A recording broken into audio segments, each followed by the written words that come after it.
네, 여러분 반갑습니다. Q4D 대학미적분을 강의할 권태원 선생입니다.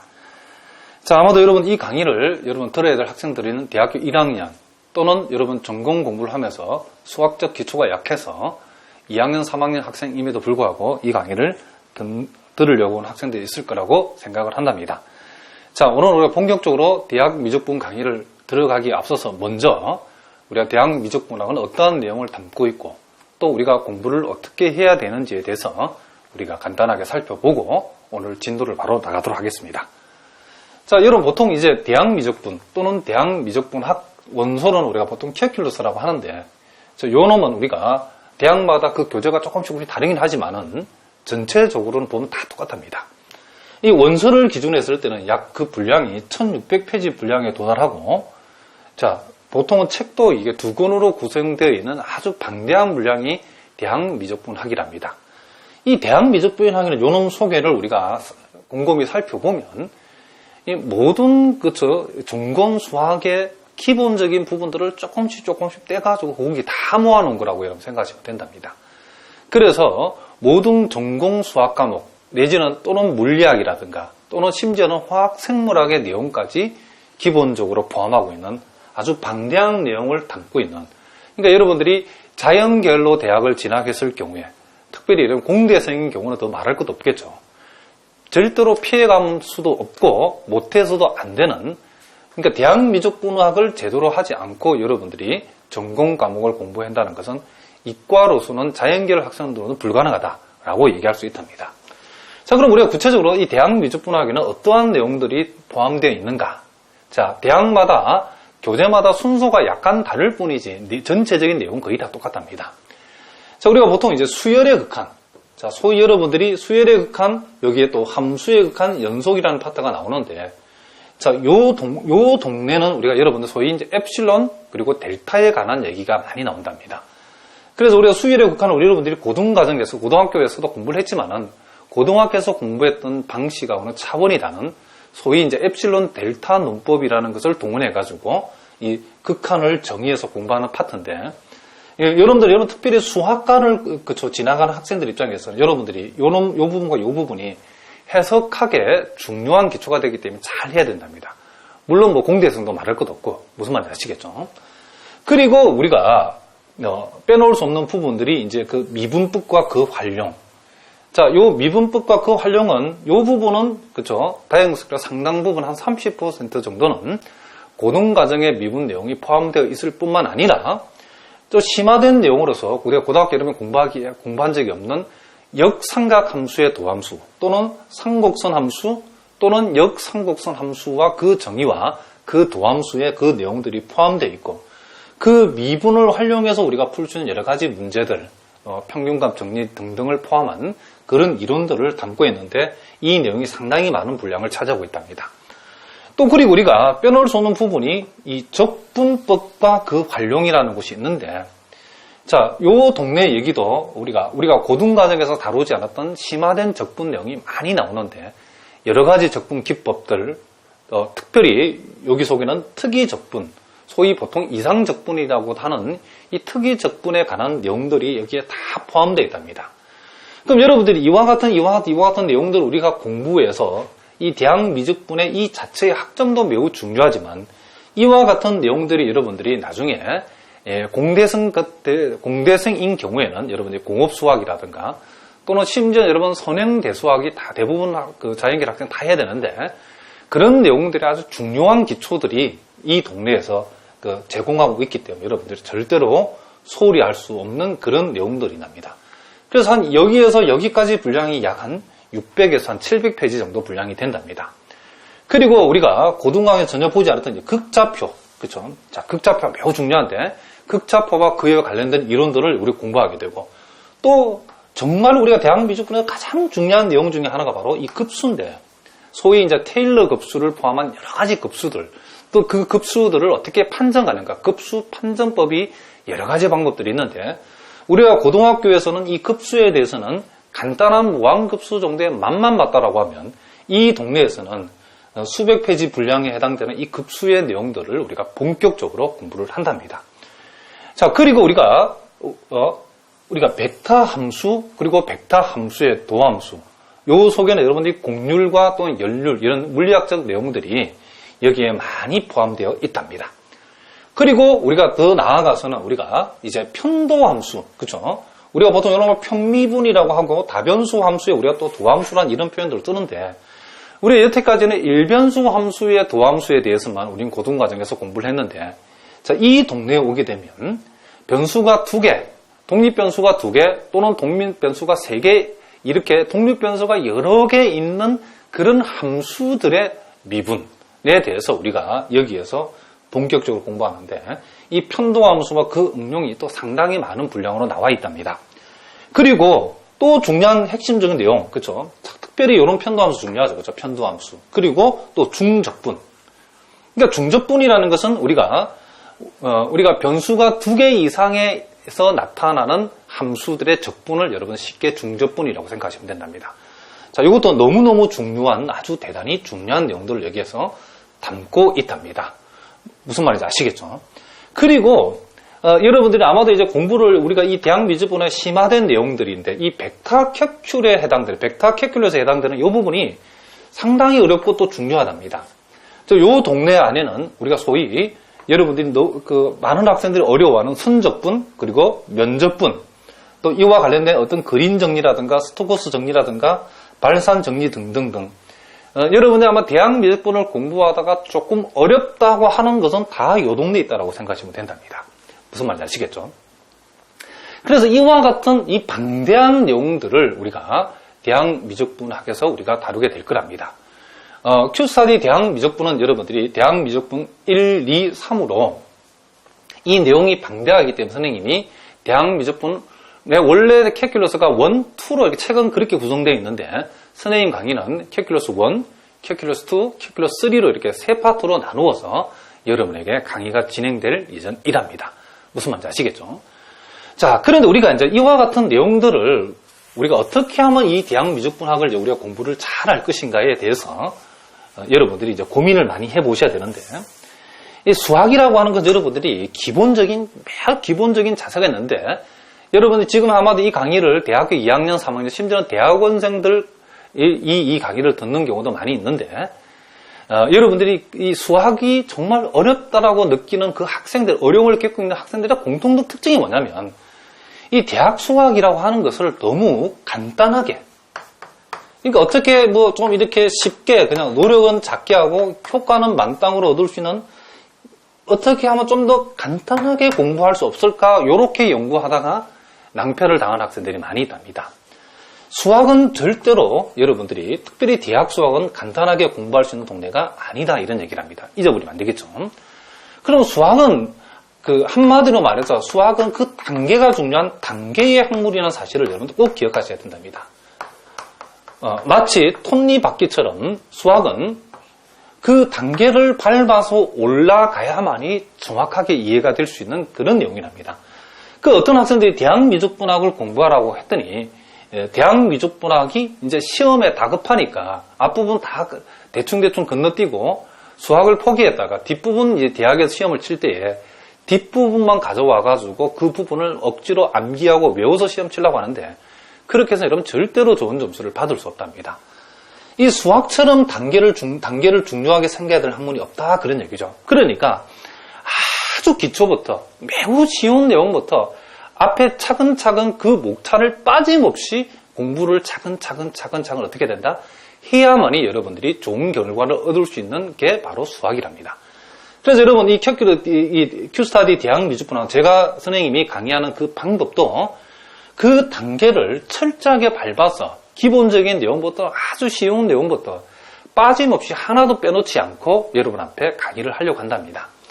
여러분들이 시중에 이제 돌아다녀 보시면 그 문의는 대학 미적분학인데 사실은 그 내용이 고등학교 무슨 기초 미분 정도 고등학교 미적분학을 미분과 적분을 그쵸 대학 미적분인 것처럼 이렇게 홍보하는 데도 있는데 대학 미적분학이라는 것은 그 대학 미적분에 포함되어 있는 그 내용을 단계를 밟아서 빠짐없이 그 강의가 되어져야 진정한 대학 미적분학을 할 수 있답니다. 자, 그런 의미에서 우리가 Q스타디 대학 미적분학은 그 단계를 차근차근 밟아가되 그 내용을 거의 대부분 하나도 빠짐없이 다 강의되어질 그런 우리가 그 미적분학 내용이 바로 이 Q4D 미적분이라고 이렇게 보면 된답니다. 그래서 어려운 내용도 많이 있지만 선생님이 최대한 쉽게 여러분들이 이해할 수 있도록 하는데, 여러분 선생님하고 약속해야 될 부분이 뭐냐면 절대로 강의를 1강부터 하나도 빼놓지 않고 차근차근 그 단계를 밟아서 강의를 여러분 수강하신다라고 하면 반드시 좋은 성적을 거둘 거라고 확신할 수 있답니다. 그러니까 여러분들이 Q4D 대학 미적분학 듣는 대학 미적분을 수강하는 학생들이 왜 전국에서 제일 많은가를 여러분들이 강의를 들어보시면 알 수가 있답니다. 자, 무슨 말인지 아시겠죠? 자, 이제 오늘 우리가 수열의 극한부터 오늘 한번 수학 공부를 해보려고 하는데, 자, 이 수열의 수렴이라고 하는 요놈이 우리가 매우 중요한 내용 중에 하나인데, 여러분들이 잘 이걸 알아두셔야 된답니다. 선생님이 강의를 진행하면서, 자, 이 정의 부분하고 정리 부분을 구분해서 이렇게 박스를 쳐서 여러분들 보여줄 텐데, 그러니까 적어도 이런 박스를 쳐서 이렇게 선생님이 보여주는 부분들 여러분들이 가능하면 반드시 확실하게 여러분들이 그 내용을 머릿속에 입력해 두셔야 된답니다. 자, 그리고 우리 제일 먼저 나오는 게 수열의 수렴이라는 말이 나오는데, 사실은 이 말은 우리가 여러분들이 고등학교 과정에서도 많이 들어본 내용이랍니다. 그런데 여러분들이 우리가 고등 과정에서 들어봤던 그 수열의 그 간단한 말을 하고 요 대학 미적분학에서 얘기하는 수열의 수렴하고는 그 내용을 우리가 전개하는 방법이 엄청나게 다르기 때문에 여러분들이 잘 알아두셔야 된답니다. 자, 그래서 우리가 수열의 수렴이라는 거 우리가 대학 미적분학적인 수열의 수렴의 정의가 무엇인가를 여기 우리가 한번 먼저 읽어보도록 하겠습니다. 여기 보니까 임의의 엡실론, 임의의 양수 엡실론에 대하여 이렇게 말이 나와 있고, 이에 대응하는 이 임의의 양수 엡실론에 대응하는 자연수 K가 존재해서, 이런 말이 또 나와 있고, 그리고 n이 K보다 크거나 같다인 모든 자연수 n에 대하여, 또는 요놈이 n이 그냥 K보다 크거나 같다 대신에 크다라고 해도 상관이 없답니다. 에 대하여 절대값 xn 빼기 x가 엡실론보다 작다를 만족하면 우리가 요 수열 xn이라고 하는 것은 x라는 값에 수렴한다라고 얘기를 하고, 우리가 그것을 리미트 n이 무한대로 갈 적에 xn은 x라고 표현한다. 이렇게 우리가 여기 적혀져 있답니다. 자, 우리가 여러분들이 고등 과정에서 우리가 소위 리미트 n이 무한대로 갈 적에 예를 들면 n분의 1의 극한값이 무엇이냐라고 얘기하면 n 대신에 무한대가 들어가면 이 무한대분의 1은 우리가 요놈을 우리가 0이라고 이렇게 표현했답니다.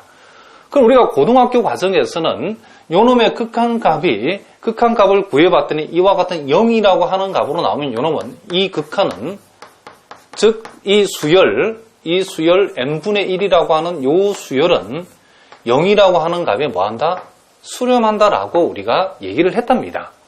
자, 뭐 이렇게 0이 나오면 수렴한 거지 어쩌라고 이렇게 우리가 고등학교 때는 얘기를 했는데, 이제 대학 미적분학에서는 요놈이 0에 수렴한다라고 하는 것을 우리가 수학적 도구들 수렴의 정의를 이용해서 우리가 보일 줄 알아야 된답니다. 그러니까 우리는 지금 요놈의 극한값이 0이다라고 우리가 간단하게 적었지만은 이 대학 미적분학에서는 나중에 여러분 이런 내용이 이제 깊어지면 전공 수학에서는 해석학에서 이 엡실론 얘기가 굉장히 많이 나오는데, 그러니까 우리가 고등학교 식으로 이렇게 0이라고 극한값을 구해놓고 요놈을 수렴이다라고 얘기를 했지만은 사실상 요 내용은 요놈의 우리가 수학적인 증명은 아니다 그런 얘기를 합니다. 그러면 우리가 요놈의 극한값이 0이라는 것을 알고 있는데 대학 미적분학에서는 무엇을 요구했냐면 요 수열 n분의 1의 극한값이 0이라는 사실을 어떻게 해보라? 증명을 한번 해보라. 그렇게 나온답니다. 그러면 0은 0인데 뭘 증명하라고 이렇게 얘기할 수 있겠지만은 이제 여러분들이 오늘 이 시간에는 요놈의 극한값이 예를 들면 0이라고 하는 요 사실을 우리가 수렴의 정의에 맞추어서 증명하는 연습을 우리가 2차 시간에 하겠다. 그런 얘기를 합니다. 그러면 그것을 어떻게 하는가? 이와 같은 형식으로 하게 되면 수렴한다라고 정의된 것이다라는 것이 요 내용이 보여주고 있답니다. 다시 한번 선생님 한번 읽어보겠습니다. 임의의 양수 엡실론에 대하여 이에 대응하는 자연수 K가 존재해서 n이 k보다 크거나 같다 내지는 n이 k보다 크다인 모든 자연수 n에 대해서 절대값 xn 빼기 x의 절대값이 그쵸? xn 빼기 x의 절대값이 엡실론보다 작다를 만족하면 그럴 때에 여기까지를 보여줘야만이 우리는 수열 xn이 x에 수렴한다. 여기서 말하면 수열 n분의 1이 0에 수렴한다를 보인 셈이다. 이런 얘기를 합니다. 자, 우리가 이 내용을 선생님이 2번 정도 우리가 읽어봤는데 사실은 지금 무슨 말인지 우리가 잘 모르겠다. 이런 얘기를 합니다. 자, 그러면 첫 시간이기 때문에 이것을 너무 학문적으로 여러분 접근하면 여러분 이해하기 어렵기 때문에 여러분 최대한 여러분들이 이해하기 쉬운 방향으로 선생님이 설명을 해볼 테니까 여러분 잘 들어보시기 바랍니다. 우리 여기에서 임의의 양수 엡실론이 하기 때문에 우리가 이 엡실론이라고 하는 값을 이 수렴의 정의에서 나타나는 이 엡실론이라는 값은 말 그대로 우리가 임의로 정해줄 수 있는 양수랍니다. 우리가 임의로 정해줄 수 있는 양수인데 여러분 머릿속에는 요 엡실론이라고 요 하는 값이 여러분들 머릿속에는 어떻게 생각이 나면 매우 작은 값. 양수는 양수인데 어마어마하게 매우 작은 값이라고 여러분이 기억하시는 게 이해하기 편하답니다. 자, 무슨 값이라고요? 엄청나게 작은 값. 그러니까 임의의 양수니까 우리가 임의로 선택할 수 있는데 여러분 수렴의 정의를 이해하기 위해서는 이 엡실론은 값이 엄청나게 작은 양수 값이다. 예를 들면 이게 1000만 분의 1 또는 1억 분의 1 또는 그쵸 100억 분의 1 어마어마하게 작은 매우 작은 양수값이다 라고 이렇게 생각하자는 그런 얘기죠. 그리고 그 다음 나오는 보니까 이에 대응하는 자연수 K가 존재해서 이렇게 되는데 나중에 좀 더 설명하겠지만 이 자연수 K의 정체는 여러분들이 엡실론에 대응하는 건데 그쵸? 이 엡실론에 대응하는 값인데 엡실론이 작을수록 엡실론 값이 작을수록 그쵸? K값은 자연수 K값은 커진다라고 여러분 기억하시면 나중에 이야기가 매우 편해진답니다. 자, 뭐라고요? 엡실론에 대응하는 이 자연수 K는 엡실이 작아지면 작아질수록 K값은 커진다. 이렇게 기억하자. 이런 얘기를 합니다. 자, 그 다음 자, n이 K보다 크거나 같다. 내지는 n이 K보다 크다라고 된다 했는데 n이 K보다 크다인 모든 자연수 n에 대해서 이렇게 돼 있는데 여기에서 여러분들이 n이 K보다 크다인 모든 자연수 n에 대해서 이 말은 여러분들이 어떻게 해석하자면 n이 한없이 커지면 이렇게 생각하시면 된답니다. n값이 요 n이 한없이 뭐하면 커지면 이런 뜻으로 이해하자 이런 얘기를 합니다. 자, 무슨 얘기냐면 자, 요 n이라고 하는 것은 요 수열 xn에 그쵸? 항의 넘버를 나타낸답니다. 요 n이 1이면 1항을 가리킨 거예요. n이 2면 2항, n이 3이면 3항, n이 4면 4항이죠.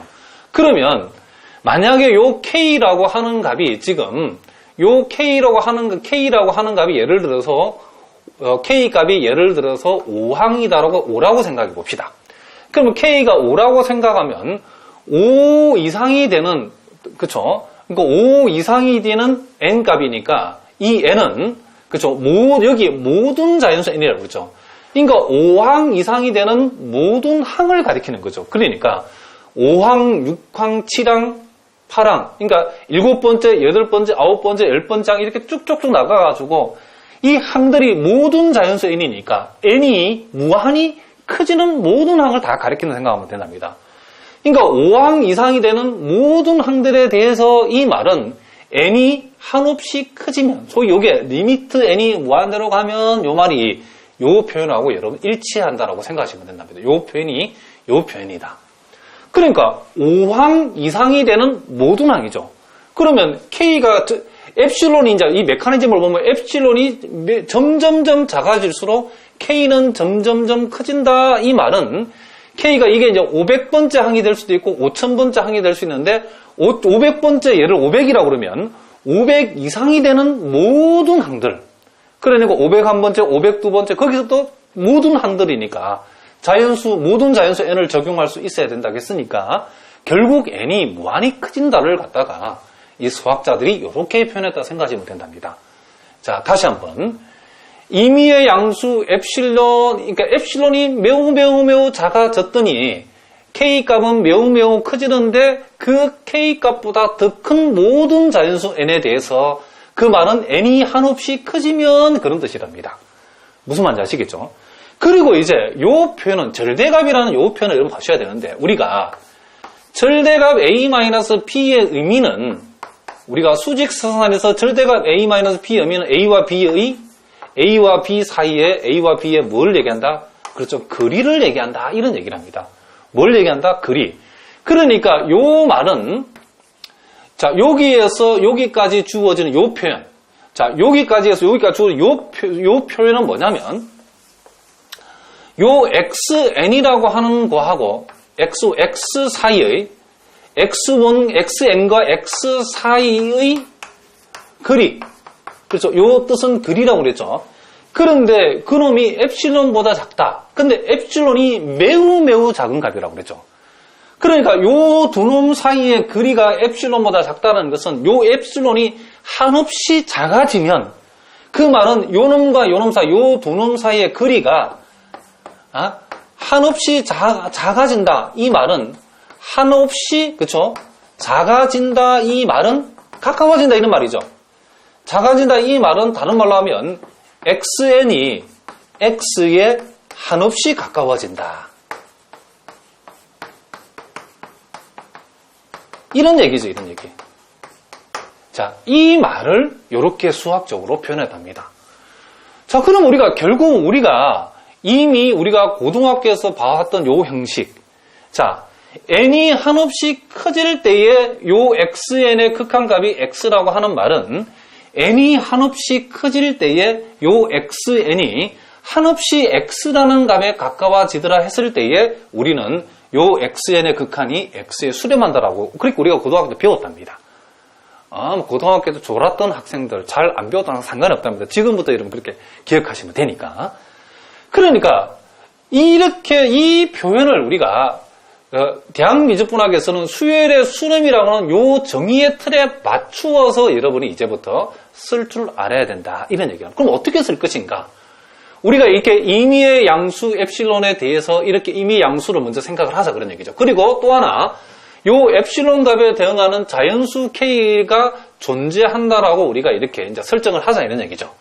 그리고 그 다음 해야 될 일은 뭐냐면 만약에 n이 여기에서 만들어진 자연수 K값보다 크다 내지는 크거나 같다인 모든 자연수 n에 대해서 xn하고 x의 뺀값의 절대값이 엡실론보다 작다까지를 이렇게 만족하면 여기까지만 만족시켜주면 우리는 요 수열 xn의 xn이 x라는 값에 뭐한다? 수렴한다라고 얘기해 줄 수 있다. 즉 이렇게 표현할 수 있다라는 이런 얘기를 합니다. 그 말은 결국 이 임의의 양수 엡실론이 이 양수 엡실론이 매우 작은 값을 갖게 되면 K값은 그쵸? 점점점 커진 값을 가지고 K가 엄청나게 커지는데 그 값보다도 더 크다인 모든 자연수 N에 대해서 이 말은 결국 N이 한없이 커지면 그런 얘기죠. 그렇게 되게 되면 요 두 놈 사이의 거리가 엡실론보다 작다. 한없이 엡실론이 작아지면 요 두 놈 사이의 거리가 한없이 작아진다. 이 말은 요놈이 한없이 가까워진다. 이런 표현이죠. 무슨 말이겠죠? 그래서 우리가 책에 나왔으니까 여러분이 닥치고 외우자라고 이렇게 하는데 그래서 여러분 될 일이 아니라는 거죠. 우리가 이미 알고 있는 요 내용하고 요 내용들 여러분 이렇게 비교해서 여러분들이 일단 감을 잡아야 된답니다. 무슨 말이겠죠? 그러니까 앞으로 여러분들이 n이 K라고 하는 그쵸 자연수 값보다도 n이 크거나 같다 내지는 크다를 만족하는 모든 자연수 n 이런 말을 나오면 여러분 머릿속에 n이 한없이 커지면 그렇게 해석하라 이런 얘기죠. 그러니까 n값이 한없이 커진다는 말은 그 속에는 K값이 점점점 커진다. 그렇죠? K값이 점점 더 커진단 말이고 K값이 점점점 커진다는 말은 엡실론 값은 점점점 작아진단 말이죠. 그러니까 요놈이 점점점 한없이 작아진다. 이 말은 요놈이 한없이 커진다. 이런 얘기고 요놈이 한없이 커지는데 그놈보다 더 큰다면 당연히 한없이 커지죠. 무슨 말인지 아시겠죠? 그랬더니 요놈이 한없이 작아진다. 이 말은 요 두 놈이 한없이 가까워진다. 이 말이니까 xn이라고 하는 요 값이 n이 한없이 커질 때에 요 x라는 값에 사정없이 가까워진다. 그런 얘기를 합니다. 그러니까 우리가 한마디로 말해서 n이 한없이 커질 때에 사정없이 요놈이 요놈에 가까워지면 요놈을 가리켜서 요놈이 뭐다? 극한값이라 하고 우리는 수렴한다라고 표현한다. 이런 얘기죠. 무슨 말인지 아시겠죠? 그러니까 여러분들이 이 책을 보고 무조건 이렇게 달달달 외울 수도 있지만은 선생님의 요 해석을 여러분들 한번 잘 들어보시면 느낌이 온답니다. 그러니까 요 동네는 요런 메커니즘이 있죠. 그죠? 엡실론이라는 놈이 있고 K라는 놈이 있고 N이라는 놈이 있고 그리고 XN이라는 놈하고 X의 관계인데 요 놈이 한없이 작아지면 요 놈이 한없이 커지고 요 놈이 요 놈보다 더 큰 값으로 설정했기 때문에 요 놈보다 작은 놈이 한없이 커지면 요 놈도 당연히 한없이 커지죠. 그랬더니 요 두 놈 사이의 거리를 엡실론보다 작다 했으니까 엡실론이 한없이 작아지면 요 두 놈은 요 놈을 향해서 한없이 그렇죠. 사정없이 가까워진다. 이런 얘기를 합니다. 요 거리가 한없이 작아지니까. 무슨 말 알겠죠? 그럼 여기서 우리가 선생님 우리는 요 놈이 마음에 드는데 고등학교에서 배운 내용 그렇죠? 골치 아프게 왜 이렇게 표현하는가? 이것은 여러분들이 나중에 이제 해석학이나 더 상위 단계 공부를 하려고 그러면 이 형식이 꼭 필요하답니다. 무슨 말인지 아시겠죠? 그래서 우리가 여태까지는 n이 무한 들어갈 때 n분의 1의 극한값은 0이라고 수렴한다라고 이렇게 간단하게 적었는데 이제 지금부터는 이제 골치 아프다 이런 얘기죠. 이렇게 적으면 안 된답니다. 어떻게 해야 된다고? 이 틀에 맞추어서 이걸 어떻게 한다? 여러분들이 표현할 줄 알아야 된다. 이런 얘기를 합니다. 그러면 이제 구체적으로 이제 좀 세부적으로 한번 들어가 봅시다. 자, 그러면 이제 선생님이 여러분에게 대신해 줄 수 없는 게 뭐냐면 요 틀은 여러분들 머릿속 반드시 집어야 된답니다. 임의의 엡실론, 임의의 양수 엡실론에 대해서 이와 같이 이에 해당하는 자연수 K가 존재해서 n이 K보다 크거나 같다 내지는 크다라고 크다를 만족하는 모든 자연수 n에 대해서 우리가 xn의 극한값이 만약에 x라고 그러면 xn과 그놈의 극한값을 뺀 값의 절대값을 엡실론보다 작다를 설정했을 때에 이 작다를 설정했을 요 놈을 만족한다는 사실을 보여주면 xn의 극한은 x에 수렴한다라고 얘기한다. 이렇게 얘기를 한다. 이런 얘기를 합니다. 그러면 이게 여러분들이 책에는 특별한 우리가 요 문제, 요 증명을 적어 나가는 요령이 없기 때문에 선생님이 몇 가지 적어 줄 테니까 여러분들이 일단 요 놈을 적어 놓고 메모를 좀 해보시기 바랍니다. 그 첫 번째는 우리가 현실적으로 우리가 답을 적을 때는 제일 먼저 이렇게 한답니다. 제일 먼저 해야 될 일은 절대값 xn 빼기 x에 절대값 xn 빼기 x가 엡실론보다 작다를 만족하게 요 놈을 만족하게 제일 먼저 뭘 하냐면 이 엡실론과 n을 선생님이 표현대로 하면 엮는다. 자, 이렇게 엮어버린답니다. 엡실론과 먼저 n을 뭐 하도록? 이렇게.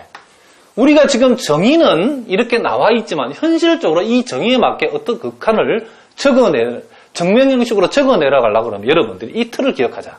자, 이거는 선생님이 만든 말이니까 여러분 잘 알아둬야 된답니다. 제일 먼저 뭐라고요? xn 빼기 x의 절대값이 엡실론보다 작다를 만족하는 먼저 엡실론과 델타를 엮는답니다. 무슨 말인지 알겠죠?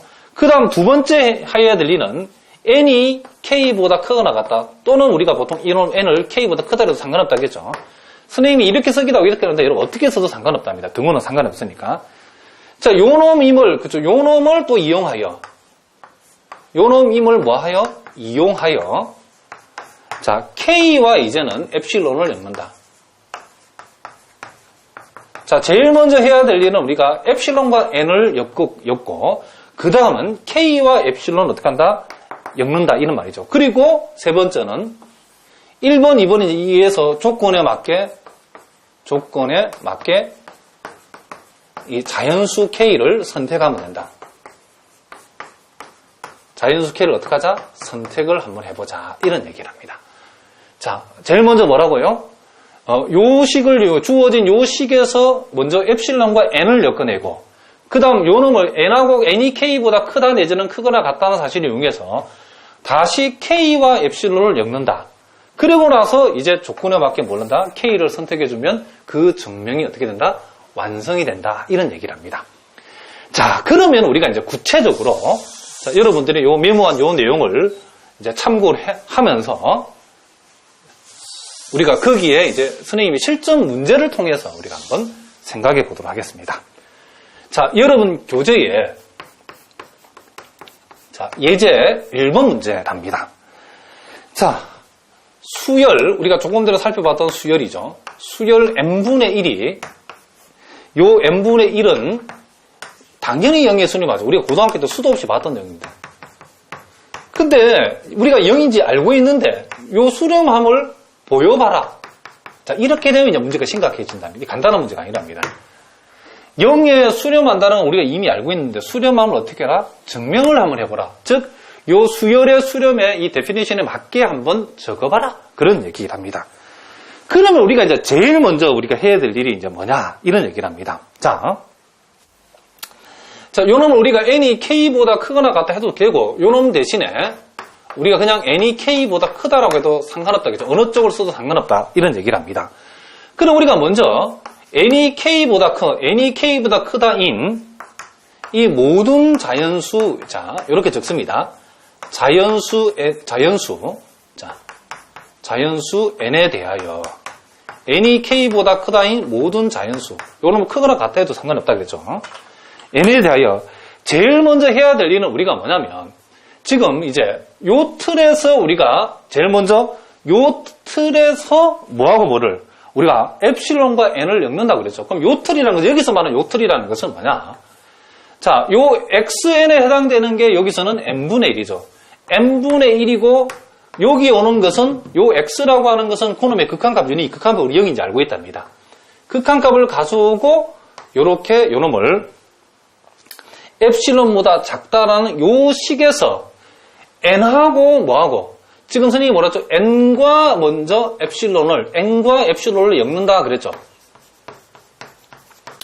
그럼 여기에서 n과 엡실론을 엮기 위해서는 우리가 요놈을 요렇게 한 번 더 적어보면 되겠죠. 어떻게? 우리가 절대값 n분의 1 빼기 제로라고 썼지만은 사실상 요놈은 그냥 n분의 1과 똑같죠. 그런데 우리가 요 n분의 1 빼기 0의 절대값이 요놈이 엡실론보다 뭐하다? 우리가 작다라고 우리가 이렇게 적어주는 거죠. 요게 정리하기 위해서는. 그럼 우리가 지금 요놈을 엡실론보다 작다라고 했는데 우리가 n과 엡실론을 엮는다는 그 의미는 요놈이 곧 n분의 1이기 때문에 여기서 n분의 1하고 엡실론이 뭐한다 지금? 엮인다 이런 얘기를 합니다. 무슨 말인지 알겠죠? 그러면 여기에서 그러니까 스님이 좀 살짝 한 번 더 얘기를 해보면 지금 n이 k보다 크다인 모든 자연수 n에 대해서 n분의 1 빼기 제로의 절대값이 엡실론보다 작다를 한 번 더 적어보겠습니다. 요 놈을 만족하는 뭐가? 그렇죠. 자연수 k가 존재함을 보이면 되는 거죠. 존재함을 보이면 된다. 자, 여러분들 기초가 약한 학생들을 위해 선생님이 조금 더 자세하게 한번 설명해 잘 보시기 바랍니다. 지금 우리가 요 형식에 맞추어 정리한다는 것은 자, 임의의 양수 엡실론에 대해서 요 말은 제가 선생님 생략했답니다. 사실 그 말도 원칙적으로 써야 되는데 자, 임의의 양수 엡실론에 대해서 n이 k보다 크다인 모든 자연수 n에 대해서 우리가 요게 xn이고 요게 수렴하는 값이 x죠. 그쵸? 요 xn 빼기 x의 절대값이 엡실론보다 작다를 만족하는 뭐가 여기 자연수 k가 존재하면서 요놈을 만족해야 되는 거죠. 그럼 우리가 요놈을 먼저 적어놨는데 임의의 양수 엡실론에 대해서 n이 k보다 크다인 모든 자연수 n에 대하여 xn 빼기 x의 절대값이 엡실론보다 작다를 만족하는 뭐가? 자연수 k가 존재함을 보이게 되면 결국 요놈의 극한값이 0이라는 사실을 보이게 되는 셈이죠. 그러니까 여기에 형식의 틀은 임의의 엡실론에 대해서 이에 대응하는 자연수 k가 존재해서 n이 k보다 크다 내지는 크거나 같다를 만족하는 자연수 n에 대하여 xn 빼기 x가 엡실론보다 작다를 만족하는 그쵸? 만족을 하게 되면 수열 x에는 x에 뭐한다? 수렴한다라고 얘기했다. 이런 얘기를 합니다. 그러면 여기에서 우리가 실제 증명할 때 어떻게 하냐면 임의의 양수 엡실론에 대해서 n이 k보다 크거나 같다 내지는 n이 k보다 크다인 모든 자연수 n에 대해서 절대값 xn 빼기 x가 엡실론보다 작다를 만족하는 뭐가 존재하면 자연수 k가 존재함을 보이면 우리가 요놈이 요놈의 수렴함을 보이는 셈이다. 이런 얘기를 합니다. 무슨 말인지 알겠죠?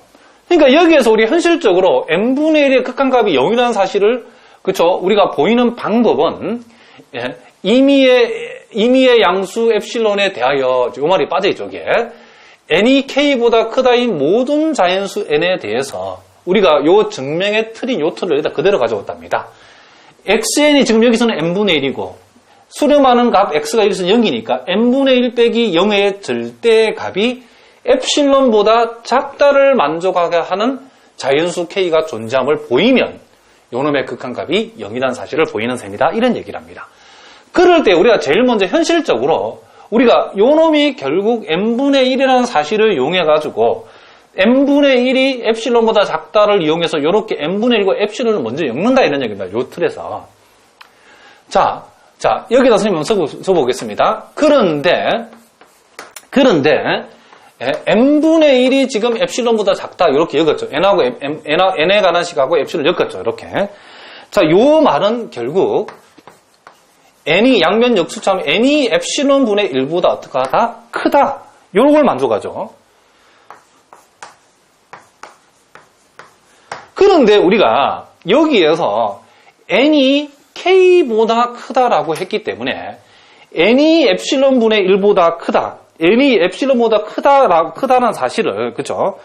크다는 n이, n이 지금 뭐다? 지금 엡실론 분의 1보다 크다를 이용해서 k를, 그 다음 우리는 k와 엡실론을 어떻게 한다? 엮어야 되겠죠. 그죠? 자, 그렇다고 구체적으로 우리가 여러분들이 여기 n이 지금 k보다 크다라고 되어 있는 것을 이용해가지고, 자, n이 엡실론 분의 1보다 크다라고 되어 있으면, 요 k도, 그쵸? k도 엡실론 분의 1보다 크다라.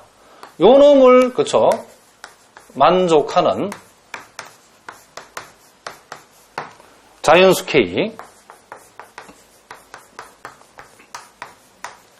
k를 우리가 어떻게 한다?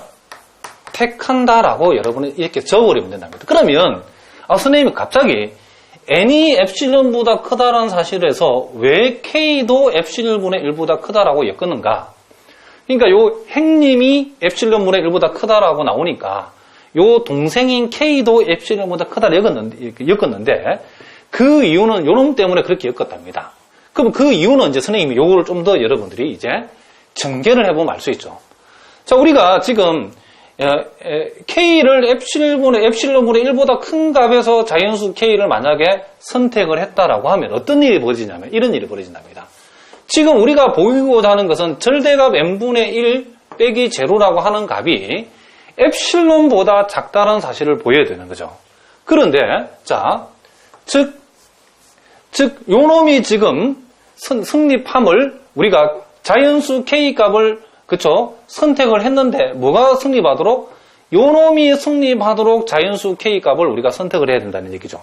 그런데 우리는 지금 여기서 k가 엡실론 분의 1보다 크다를 만족하는 자연수 k를 우리가 택했다라고 말했답니다. 그러면 이렇게 택하게 되면 어떤 일이 벌어지냐면 이렇게 택했을 때 요놈이 우리가 성립한다는 걸 보여줘야 되겠죠. 자, 그러면 우리가 아까 봤더니 구체적으로 n분의 1 빼기 제로라는 것이 결국 요놈이 n분의 1과 같죠. 그렇죠? n분의 1. 절대값 비싼 말이죠. 자연수니까 n은. 그런데 여기에서 n이 k보다 크다는 이 사실로부터 양변을 역수치하면 n분의 1하고 k분의 1을 비교하면 이제 n분의 1보다는 뭐가 크다? k분의 1이 크다. 이런 얘기가 되는 거죠. 그런데 여기에서 k분의 1이라는 것은 양변을 역수치하면 좌변은 k분의 1, 우변은 엡실론이 되는데 부동호 방향이 바뀌죠. 요 말은 결국 k분의 1이 엡실론보다 작다 이런 얘기죠. 그러니까 요 놈이 결국 엡실론보다 작다가 되었답니다. 그러면 결국 우리가 지금 보이고자 하는 거, 요놈. 절대값 n분의 1 빼기 제로가 결국은 뭐보다? 엡실론보다 작다라는 이런 결론이 나왔답니다. 어떻게 k를 선택했더니 k를 엡실론 분의 1보다 크다를 만족하도록 k를 선택했더니 n분의 1 빼기 제로의 절대값은 엡실론보다 작다는 결론에 도달했다. 이런 얘기를 합니다. 자, 무슨 말인지 아시겠죠? 그러니까 여러분들이 이 메커니즘을 이해한다는 건 상당히 어렵답니다. 그래서 선생님이 최대한 여러분들 지금 쉽게 설명하고 있는데 다시 한번 볼 때 잘 보셔야 된답니다. 우리가 n분의 1의 극한값이 0에 n분의 1이란 요 수열이 0에 수렴한다는 것을 우리가 요 수렴의 정의를 데피니션에 맞게 우리가 쓴다는 것은 정말 어렵다 이런 얘기를 합니다. 그렇지만은 선생님이 설명을 그럼 잘 들으면 쓸 수 있는 잘 봐야 되는데 어떻게 쓰냐? 자, 임의의 양수 엡실론에 대해서 우리는 어떤 자연수 K를 정해줘야 된답니다.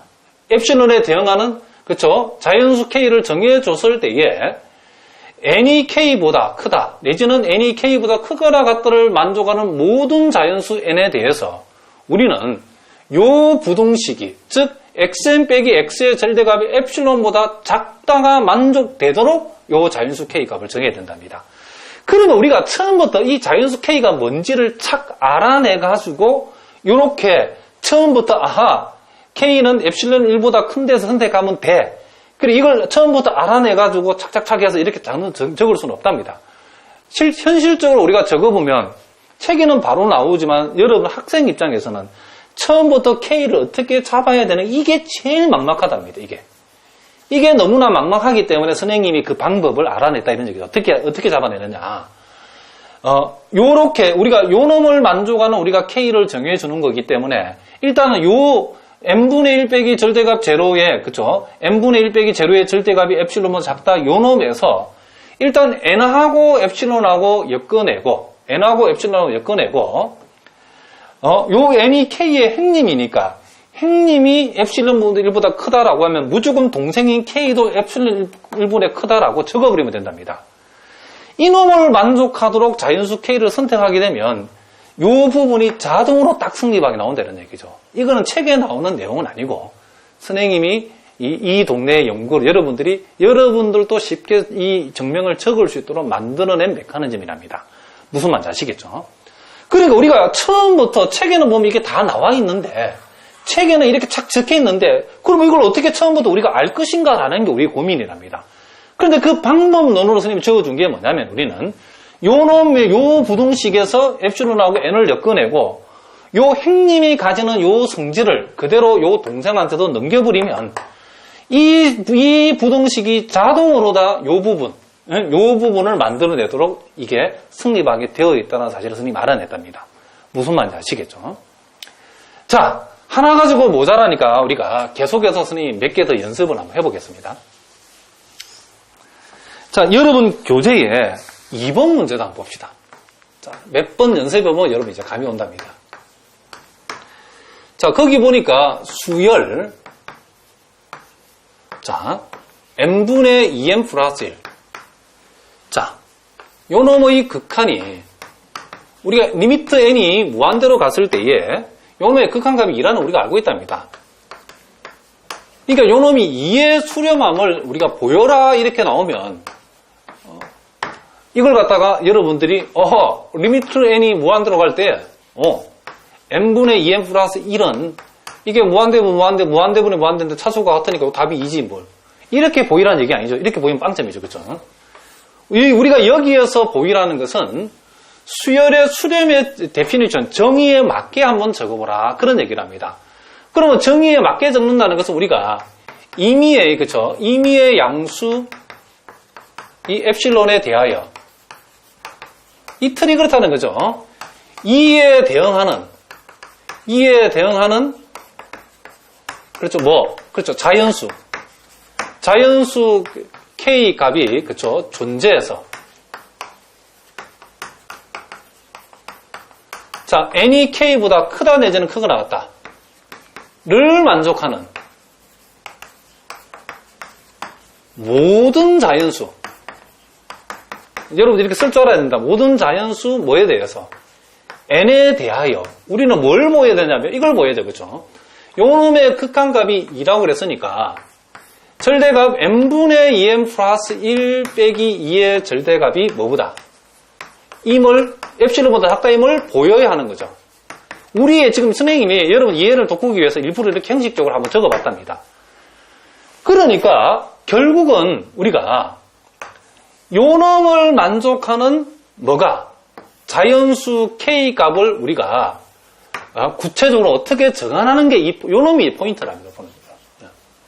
자연수 K 값을 어떻게 정해주면 요 절대값이 엡실론보다 작다를 자동으로 만족하게 되는가? 그랬을 때 선생님이 얘기했답니다. 그 비밀이 어디에 숨어있냐면 우리가 요 부동식에서 먼저 엡실론하고 n을 엮어내면 답이 이제 포인트가 보인다 이런 얘기죠. 그래서 우리가 구체적으로는 우리가 이렇게 한다 이런 얘기죠. 자, 지금 n분의 지금 2n 플러스 1이라는 것은 요놈이 n분의 2n, n분의 2n은 2가 되고 요게 n분의 1 빼기 2가 되기 때문에 결국 요놈의 절대값은 뭐가 같다? n분의 1과 같는 거죠. 그렇죠? 그래서 우리가 어떻게 한다? n분의 2n 플러스 1 빼기 2라고 하는 것은 결국 뭐와 같다? n분의 1과 같기 때문에 우리가 요놈의 절대값이 요 절대값이 엡실론보다 작다는 것은 결국 n분의 1이 엡실론보다 작다이고 우리는 요 사실로부터 n분의 1하고 엡실론하고 요 식에서 우리는 n이라고 하는 것은 엡실론분의 1이라는 사실보다 크다는 사실을 우리가 알아냈답니다. 그럼 우리가 n하고 엡실론하고 엮인 요 식에서 우리가 행님이 지금 엡실론분의 1보다 크다라고 그러면 이 아우인 k도 엡실론분의 1보다 크다고 잡아버리면 된답니다. 그러니까 요 자리에 대응하는 자연수 k 값이 존재해서 이렇게 됐는데 요 부분을 우리가 어떻게 적어버리나 그러면 요게 대응하는 그쵸? 대응하는 뭐를 이 자연수 이 k를 어떻게 잡느냐면 이렇게 잡는다 이런 얘기죠. 요 n이 엡실론보다 크다면 k가 그쵸? 요 놈을 만족하는 거죠. 순서가 좀 바뀌었는데 자 요렇게 적어봅시다. 자 요렇게 요 부분을 선생님이 다시 한번 적어보겠습니다. 임의의 양수 엡실론에 대해서 엡실론분의 1보다 엡실론분의 1보다 큰 k를 요 놈을 만족하는 뭐를 그죠? 자연수 k를 우리가 그죠? 자연수 k를 우리가 택하면 또는 정하면 이렇게 하면 된답니다. 그러면 n이 k를 만족하는 모든 자연수 n에 대해서 요놈이 자동으로 성립한답니다. 그럼 왜 성립하는가? 이걸 우리가 구체적으로 보이면 되겠죠. 요놈 빼기 요놈의 절대값은 결국 요놈이 n분의 1이라고 그랬는데 요놈 두 개를 양변에 역수치하면 n분의 1은 k분의 1보다 여기서 작다가 나오죠. 여기서 양변을 역수치하면 n분의 1이 k분의 1보다 작죠. 이렇게 작죠.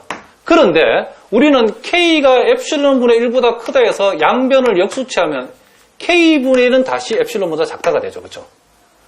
무슨 말인지 아시겠죠? 그래서 결국에는 우리가 지금 궁극적으로 보유하는 것은 요놈 빼기 요놈의 절대값이 엡실론보다 작다임을 우리가 성립한다는 것을 우리가 알 수 있다. 이런 얘기를 합니다. 그러니까 이게 완벽한 정맥이랍니다.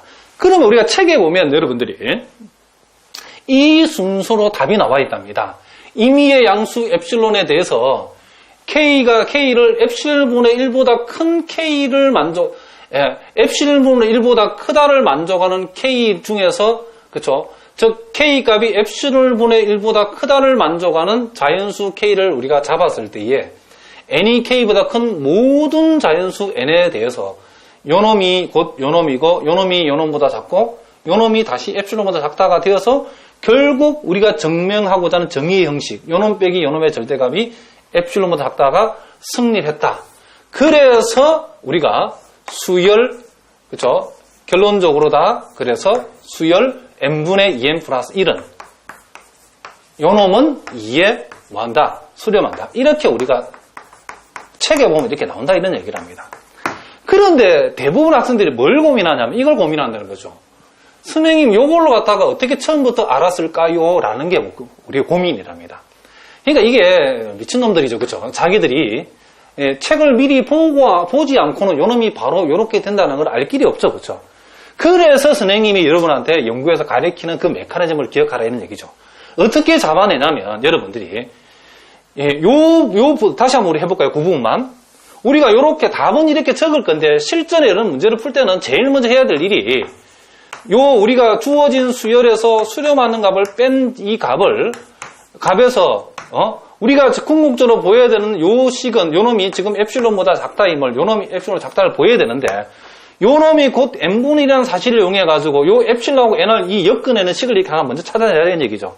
그럼 여기에서 양변을 역수하면 n은 엡실론보다 1보다 크다인데 행님이 엡실론분의 1보다 크다면 동생도 엡실론분의 1보다 크다라고 적어버려야 된답니다. 무슨 말이겠죠? 행님 동생이나 말은 책에는 안 나온 얘기고 선생님이 한 얘기랍니다.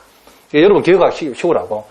행님이 엡실론하고 관계를 동생한테도 그대로 전수를 시켜가지고 이렇게 잡아버리면 요 놈을 여기다가 딱 갖다 놔버리면 우리가 요 극한의 완벽한 증명이 되어버린다. 이런 얘기랍니다. 무슨 말인지 아시겠죠? 자, 그러면 하나 또 더 해봅시다. 자, 여러분들 이제 조금씩 감을 잡아갔습니다. 이게 상당한 수준의 어려운 문제들이 많이 있는데 요 방법대로 여러분이 하시면 된다. 이런 얘기죠. 자, 그러면 이제 예제 3번 문제도 한번 봅시다. 자, 거기 보니까 수열. 자, n분의 2 플러스 마이너스 1의 n승. 요 놈의 극한이 0임을 보이라. 그러니까 0에 수렴한다는 사실을 우리가 어떻게 하라? 보여보라 그랬답니다. 자, 그러면 우리가 요 놈도 우리가 형식적으로 적어보면 자, 임의의 그쵸? 임의의 양수 엡실론이 그쵸? 임의의 양수 엡실론이 존재해서 자, 임의의 양수 엡실론이 그쵸? 존재해서 자, 이에 대응하는 그쵸? 이에 대응하는 자연수 K가 존재하여 이렇게 우리가 쓰라고 그랬죠. 자, 요렇게 씁시다. 말도 좀 헷갈리니까 임의 양수 엡실론에 대하여 자, 그리고 여기다는 우리가 이제 냉개나 찾는 거죠. 이제 구체적으로 답을 적을 때는 어떠한 식을 만족하도록 자연수 K를 정하면 어떠한 식을 만족하는 요놈을 만족하도록 또는 하도록 뭘 정하면 자연수 K를 정하면 n이 K보다 크다 내지는 크거나 같다. 크다를 그쵸 만족하는 또는 in이랍시다. 이렇게 작게 씁시다. n이 K보다 크다인 모든 자연수 n에 대해서 모든 자연수 n에 대하여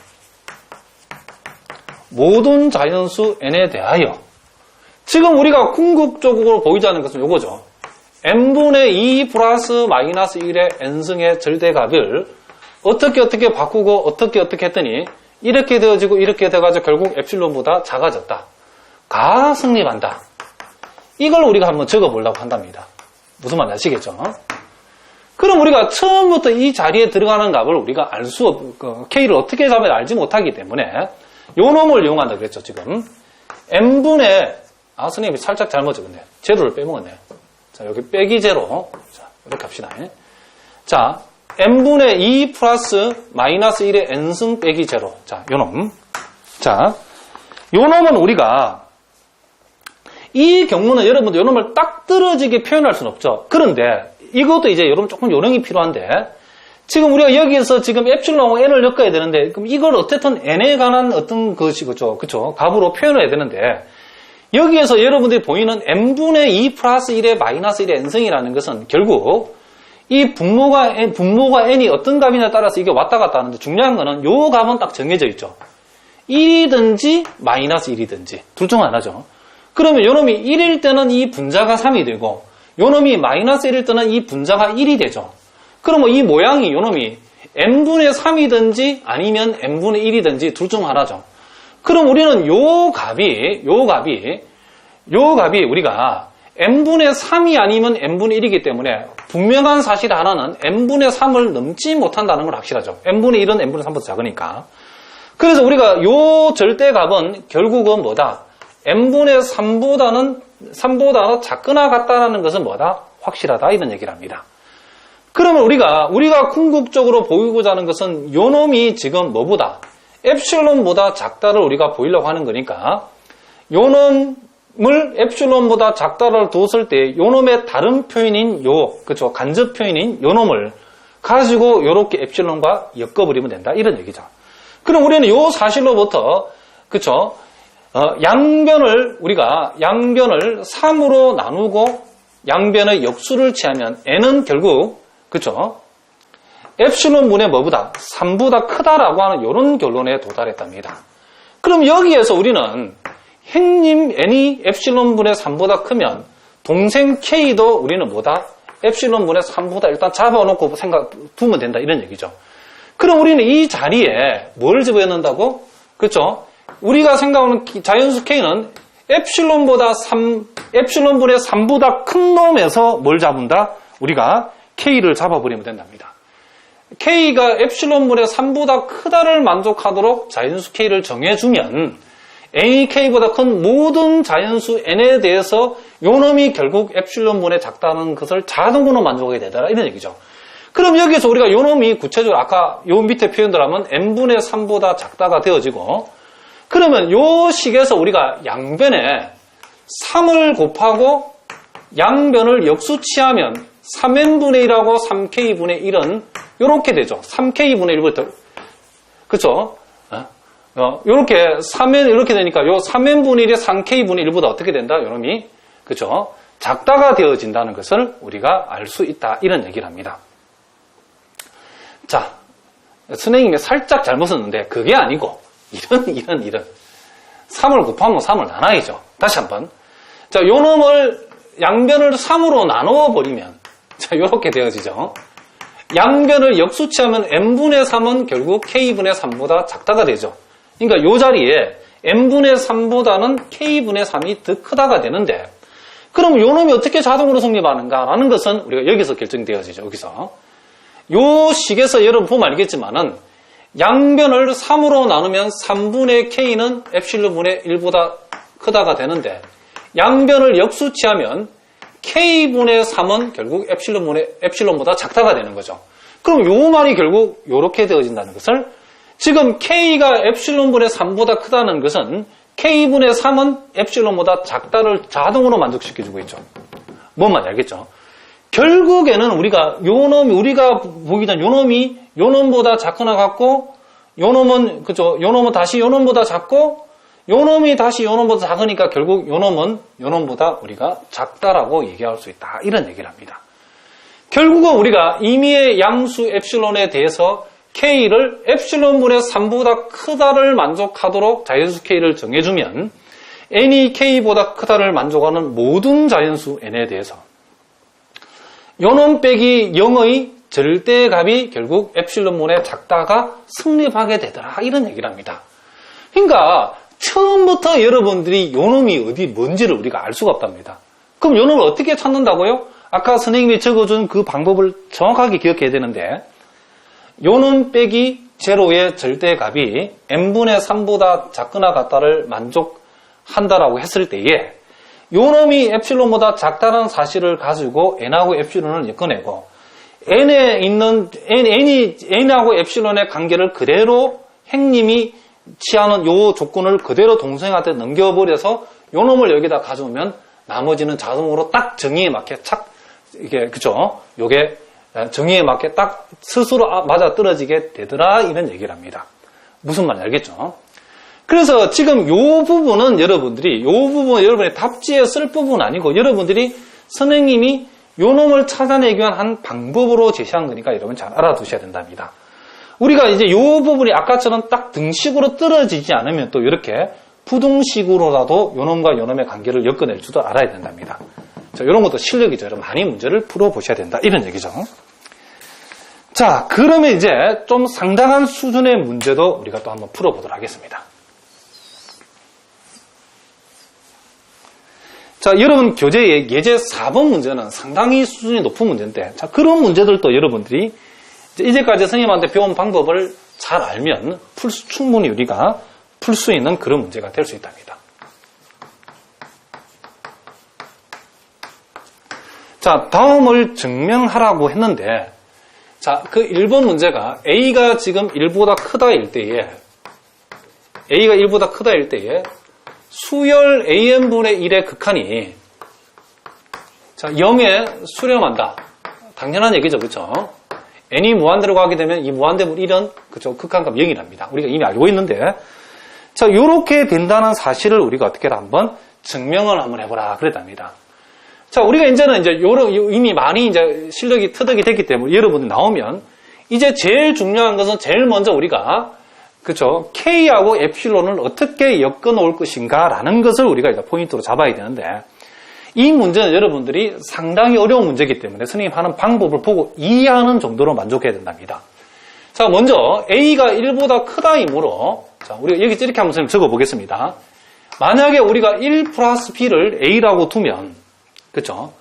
A가 1보다 크기 때문에 1 플러스 B를 A라고 두게 되면 B는 0보다 크다가 되죠.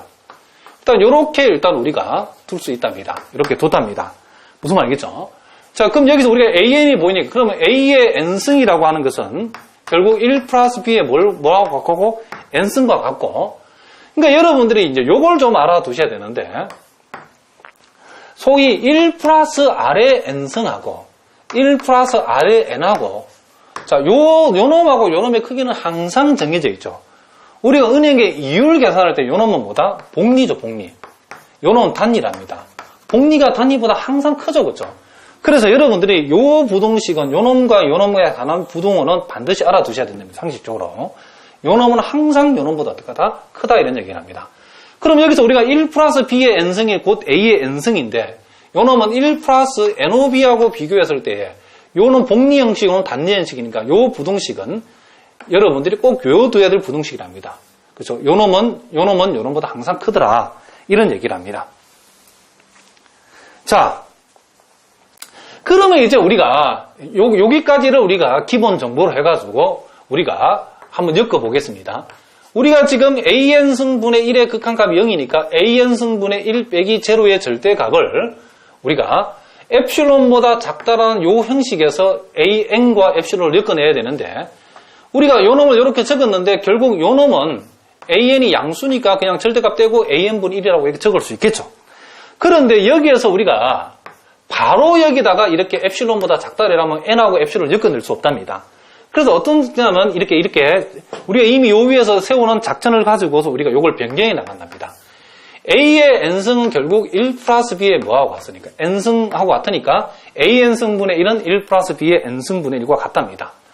그런데 요식 양변을 역수치하게 되면 요 놈의 역수값은 요 놈의 역수값보다 이제 작다가 되겠죠. 그래서 우리가 1 플러스 nb분의 1은 1 플러스 b의 n승분의 1보다는 크다가 이렇게 되겠죠. 이렇게 되어진다는 걸 알 수 있답니다. 그럼 우리가 여기에서 분모는 분자가 동일할 적에는 분모가 작을수록 전체가 커지죠. 그럼 여기서 1을 탁 떼버리면 nb라고 적게 되면 틀림없이 요 놈은 요 놈보다 크다라고 할 수 있답니다. 제가 여러분들 처음 보는 학생이 선생님 이걸 이렇게 세워서 바로 정리한다는 거, 이거는 힘들죠. 여러분들 요 문제는 선생님이 풀이를 보고 여러분이 끄떡끄떡 이해만 해도 대단히 여러분들 좋은 머리랍니다. 무슨 말인지 알겠죠? 그럼 우리가 요 놈 여기에서 엡실론을 바로 엮지 않고 요 놈을 요렇게 변형하고 요 놈을 다시 요런 관계로 요 놈과 요 놈을 다시 요런 관계에 해놓고 여기에서 엡실론을 이렇게 엮는답니다. 우리는 결국 요 놈보다도 요 놈하고 요 놈이 같고 요 놈보다도 요 놈이 크고 요 놈보다도 요 놈이 더 크고 그리고 요 놈이 요 놈보다 더 크게 잡아주면 된답니다.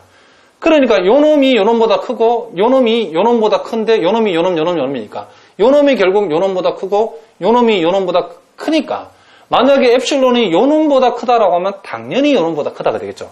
그럼 우리가 전체 모두인 엡실론이 요 놈분의 요 절대값보다 엡실론이 그죠? 크다. 즉 엡실론보다 요 절대값이 작다라고 그죠? 구도를 잡아준 거랍니다. 그럼 우리가 갖는 요거랍니다. 요거. 어떻게 우리가 n하고 엡실론을 엮을 것인가? 요 단계에서 엮어준다 이런 얘기죠. 그러면 요놈을 우리가 양변의 B를 곱해버리면 요놈이 n분의 1은 B 엡실론이 되고 양변을 역수치하면 결국 n은 B 엡실론분의 1보다 크다라고 이렇게 나온답니다. 그랬을 때 우리가 행님이 B 엡실론분의 1보다 크다라고 하면 우리 아우인 K도 B 엡실론분의 1보다 크다라고 이렇게 엮어주면 된다. 이렇게. 무슨 말인지 아시겠죠? 자, 이런 말들은 여러분 책에 안 나오니까 여러분 잘 보셔야 된답니다. 그럼 이제 우리가 이놈의 답을 적어 봅시다. 자, 결론적으로 우리가 답을 적어보면, 자, 이 수렴의 정의의 틀에 맞춰보면, 뭐라고요? 임의의 양수 엡실론에 대하여, 이에 대응하는, 그쵸? K 값을 생각하는데, K를 B 엡실론분의 1보다 크다. K를 B 엡실론분의 1보다 크다를, 그쵸? 만족하는, 이 부등식을 만족하는 자연수 K를, 그쵸? 택하면, n이 K보다 크다인 모든 자연수, n에 대하여,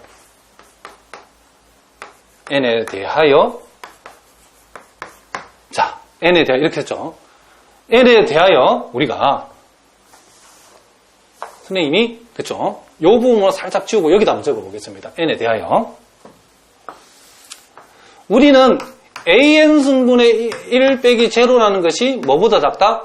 엡실론분의 1보다 작다라는 사실을 보여야 된답니다. 그러면 요 부분은 요놈은 결국 요놈하고 똑같고, 요놈은 뭐와 똑같고, 그쵸? 요놈하고 똑같고, 그리고 요놈은 결국 뭐하고 똑같다? 그쵸? 자, 요놈은 결국 MB분의 뭐보다? 1보다, 그쵸? 작다라고 할 수 있죠. 다시 한번. 우리가 앞에서 우리가 요놈은 요놈과 같고, 요놈은 요놈과 같다고 했는데, 여기 다 보이죠? 그러면 이제 요놈은 건너뛰고, 요놈이 요놈보다 작은데, 요놈보다 더 작으니까, 이제 그쵸? 요놈이 요놈보다 작다라고 적었답니다. 그럼 우리는 요 사실로부터, 요런 전제 하에서 과연 요놈이 엡실론보다 작은가를 어떻게 한다? 우리가 보여줘야 되는 거죠. 그렇죠? 어떻게 보여줄 것인가? 그랬을 때 우리가 요놈을 뭐라 그랬죠? n이 K보다 크다라고 하는 사실, n이 K보다 크다라고 하는 요 사실로부터 엮어내야 되는데, 자, 제일 먼저 여러분들이 여기 양변에 B를, 그쵸? B를 곱해보고, 양변에 B를. 그럼 MB는 BK보다 크다가 되고, 양변을 역수치하면 N분의 B라고 하는 것은 뭐보다 작다? 그쵸? BK분의 1보다 작다가 되죠. 자, 다시 한번. 양변의 B를 곱하면 MB는 BK보다 크가 되고, MB는 KB 내지는 KB라 씁시다. 헷갈리니까. MB는 KB보다 크고, N분의 B는 KB보다는 작다. KB분의 1보다 작다가 되는 거죠. 그럼 여기 N분의 B라고 하는 것은 KB분의 1보다 작다라고 이렇게 쓸 수 있죠. 그런데 결국 우리가 이렇게 엮어놓은 요 식에서 우리가 K를 B 엡실론분의 1보다 작다라고 잡았다. 이 말은 양변에 B를 곱하면 BK는 엡실론분의 1보다 작다는 얘기고, 양변을 역수치하면 BK라고 하는 것은 결국 엡실론보다 작다가 되는 거죠. 그러니까 이렇게 BK분의 1이 결국 엡실론보다 뭐다? 작다가 뭐가 된다? 승립한다. 이런 얘기, 결론이 도달하죠. 그러니까 임의의 양수 엡실론에 대하여 K를 B 엡실론분의 1보다 크다를 만족하도록 자연수 K를 정해주게 되면 n이 K보다 큰 모든 자연수 N에 대해서 요놈에서 AN승분의 1 빼기 제로의 절대값이 요놈이 요놈인데 요놈이 요놈보다 작은데 요놈이 요놈보다 작다인데 요놈이 요 식은 곧 요놈이 엡실론보다 작다를 얘기했기 때문에 결국 요놈이 엡실론보다 작다라고 하는 이런 결론에 도달했다. 이런 얘기를 합니다. 자, 무슨 말인지 아시겠죠? 그래서 결국 우리는 A가 1보다 클 때에 AN승분 1이라는 것은 0에 수렴한다는 사실을 뭐한다? 결국은 우리가 증명한 셈이 되었다. 이런 얘기를 합니다. 자, 무슨 말인지 아시겠죠? 자, 이제 그 2번 문제도 우리가 한번 풀어보도록 하겠습니다. 물론 여러분 중에 자신 있는 분은 먼저 한번 풀어보시고 난 뒤에 스님 강의를 보시는 것도 좋은 방법이겠죠. 자, 이런 경우도 우리가 이 절대값 R이 1보다 작을 때에 R n승의 극한값이 0이 된다는 것은 우리가 고등학교 과정에서도 봤답니다. 이제 0이 되는 거는 알겠는데 이 0에 수렴한다는 사실을 이제 무엇에? 우리가 수렴의 그 데피니션에 맞추어서 한번 적어보자 이런 얘기를 합니다. 자, 요놈도 우리가 조금 보조적인 이제 그 식들이 필요한데 우리가 절대값 R이 1보다 작다 이 말은 절대값 R을 1 플러스 A분의 1이라고 표현할 수 있답니다. 절대값 R이 1보다 작다는 것은 요놈의 요 값이 지금 요 분자가 1이기 때문에 A가 양수면 적어도 분모가 1 플러스 A라는 것은 1보다는 큰 값이 되기 때문에 요놈은 틀림없이 1보다 작은 값이 된다는 것을 우리가 알 수 있죠. 아무튼 절대값 R이 1보다 작기 때문에 절대값 R을 우리가 1 플러스 A분의 1, 즉 A를 양수로 이렇게 둘 수 있답니다. 자, 무슨 말인지 아시겠죠? 자, 그렇게 했을 때 우리가 이 R n승의 절대값이라고 하는 것은 결국에는 우리는 요놈을 1 플러스 A의 n승분의 1과 같다라고 이렇게 둘 수 있죠. 그런데 우리가 앞에서도 공부했지만은 1 플러스 A의 n승하고 1 플러스 NA를 비교하라고 그러면 요놈은 복리고 요놈은 달리기 때문에 복리가 달리보다 반드시 크죠. 그럼 양변을 역수치하게 되어버리면 결국 1 플러스 A의 n승분의 1은 1 플러스 NA분의 1보다는 어떻게 된다? 그렇죠. 작다가 되겠죠. 자, 무슨 말 알겠죠? 그럼 우리가 앞에서 봤던 대로 그렇다라고 하면 NA분의 1은 그렇죠. 1 플러스 NA분의 1보다는 NA분의 1이 크죠. 분모가 1만큼 작아졌기 때문에 분모가 작으면 커지니까 이렇게 될 수 있다. 이런 얘기를 합니다. 물론 여기에서는 여러분들이 우리가 n이 이제 뭐 한없이 커지니까 크게 의미는 없지만 그래도 n은 2 이상이 돼야 말이 되겠죠. 자, 이런 거는 우리가 극한의 수렴은 우리가 n이 무한대로 간다는 상황에 설정된 거기 때문에 요 n이 1부터냐 2부터냐는 것은 의미가 없답니다. 어쨌든 그래도 한번 이렇게 적어봤답니다. 자, 이렇게 했을 때 우리가 여기에서 우리가 엮어내는 식이 뭐냐면 R n승의 극한값이 수렴하는 값이 0이라는 것은 우리가 R n승 빼기 제로의 절대값의 그쵸 절대값이 우리가 뭐다는 사실 요놈이 결국 Rn이라는 거와 같다는 거와 요놈은 곧 1 플러스 A의 n승분의 1이라는 것 그리고 요놈이 요놈보다 작고 요놈이 그쵸 요놈이 요놈보다 작고 요놈이 요놈보다 작기 때문에 요놈은 요놈보다 작다라고 할 수 있죠. 요렇게 우리가 이렇게 적어줄 수 있고 궁극적으로는 우리가 요놈이 엡실론보다 작다 얘기가 되기 때문에 요놈이 곧 요놈이고 요놈이 곧 요놈인데 요놈이 요놈보다 크다는 말은 요놈이 요놈보다 크기 때문에 더 큰 놈보다 엡실론이 작으면 요놈은 요놈보다 더 작은 놈이니까 요놈은 당연히 엡실론보다 작다가 되겠죠. 우리의 관심사는 요 엡실론 그쵸 소위 xn 빼기 x의 절대값이 엡실론보다 작다 요 틀에서 우리의 관점, n하고 엡실론하고 요 식을 엮어내는 게 이거 매우 중요하다 그랬죠, 이렇게. 자, 무슨 말이겠죠? 그럼 우리는 여기에서 양변에 a를 곱해버리면 n분의 a는 a 엡실론이고, 결국 요놈은 양변에 역수를 취하면 n이라고 하는 것은 a 엡실론분의 1보다 크다, 이렇게 나온다겠죠. 그럼 우리가 요 n이 k보다 햄림이기 때문에 이 n이 a 엡실론분의 1보다 크다라고 하면 K 역시도 A 엡실론분의 1보다 크다 이렇게 우리가 요놈을 가져가겠죠. 행님이 요러면 동생도 같은 조건으로 잡아주자. 요거는 우리가 어떤 수학적인 어떤 그쵸? 우리가 이 그 수학적인 어떤 수학의 우리가 논리적인 어떤 증명에 의해서 이렇게 전개하는 게 아니고 선생님이 이런 문제를 많이 풀어봤더니 많은 학생들이 K를 어떻게 잡아야 되는가 그때 달라요 이래 되는데.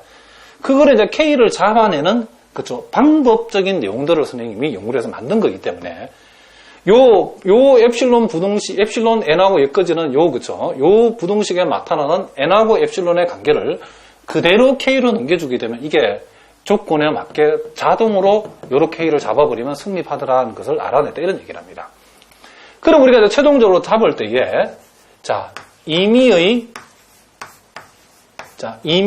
양수, 임의의 양수, 자, 엡실론에 대하여. 자, 이제 답을 한번 적어보자, 이런 얘기죠. 자, K를 어떻게? 요렇게. K 값을, K라고 하는 요 자연수 값을 어디에서? A 엡실론분의 1보다 크다를, 그쵸? 요 놈을 만족하는 뭐를 잡으면? 자연수 K를 잡아주면. 자연수 K를, 그쵸? 그쵸? 정하면. 자, n이 K보다 크다인 모든 자연수 n에서. n에 대하여. 그러니까 여러분들이 이 말은 n이 무한대로 가면 그런 말하고 같은 말이다 보면 된다겠죠. 그랬을 때에 우리가 증명하고자 하는 Rn승 빼기 제로의 절대값, 즉 Rn승의 극한값이 0이라는 사실을 우리가 보여주기 위해서는 요 두 놈의 거리가 한없이 작아져야 된다. 즉 엡실론보다 요 놈이 작다임을 보여야 되는데 이제 요 놈을 가지고서 우리가 이용해가지고 그 결론에 도달해보자 이런 얘기죠. 과연 요 놈이 엡실론보다 작다가 되는가? 그럼 우린 요 놈은 아까도 뵀던 저는 Rn승분의 1보다 Rn승분의 1과 같고 요 Rn승분의 1이라고 하는 것은 1 플러스 그죠? 1 플러스 요 놈이 자 A의 N승분의 1과 같고 요 놈이 요 놈보다 작은데 요 놈은 다시 요 놈보다 작으니까 요 놈은 결국 NA분의 1보다 작다라고 우리가 둘 수 있다는 얘기죠. 그러면 여기에서 여러분들이 요 놈을 이용해서 일단 NA분의 1보다 작다를 K로 넘겨버리기 위해서 우리는 요 놈에서 양변에 A를 곱해버리면 NA는 그죠?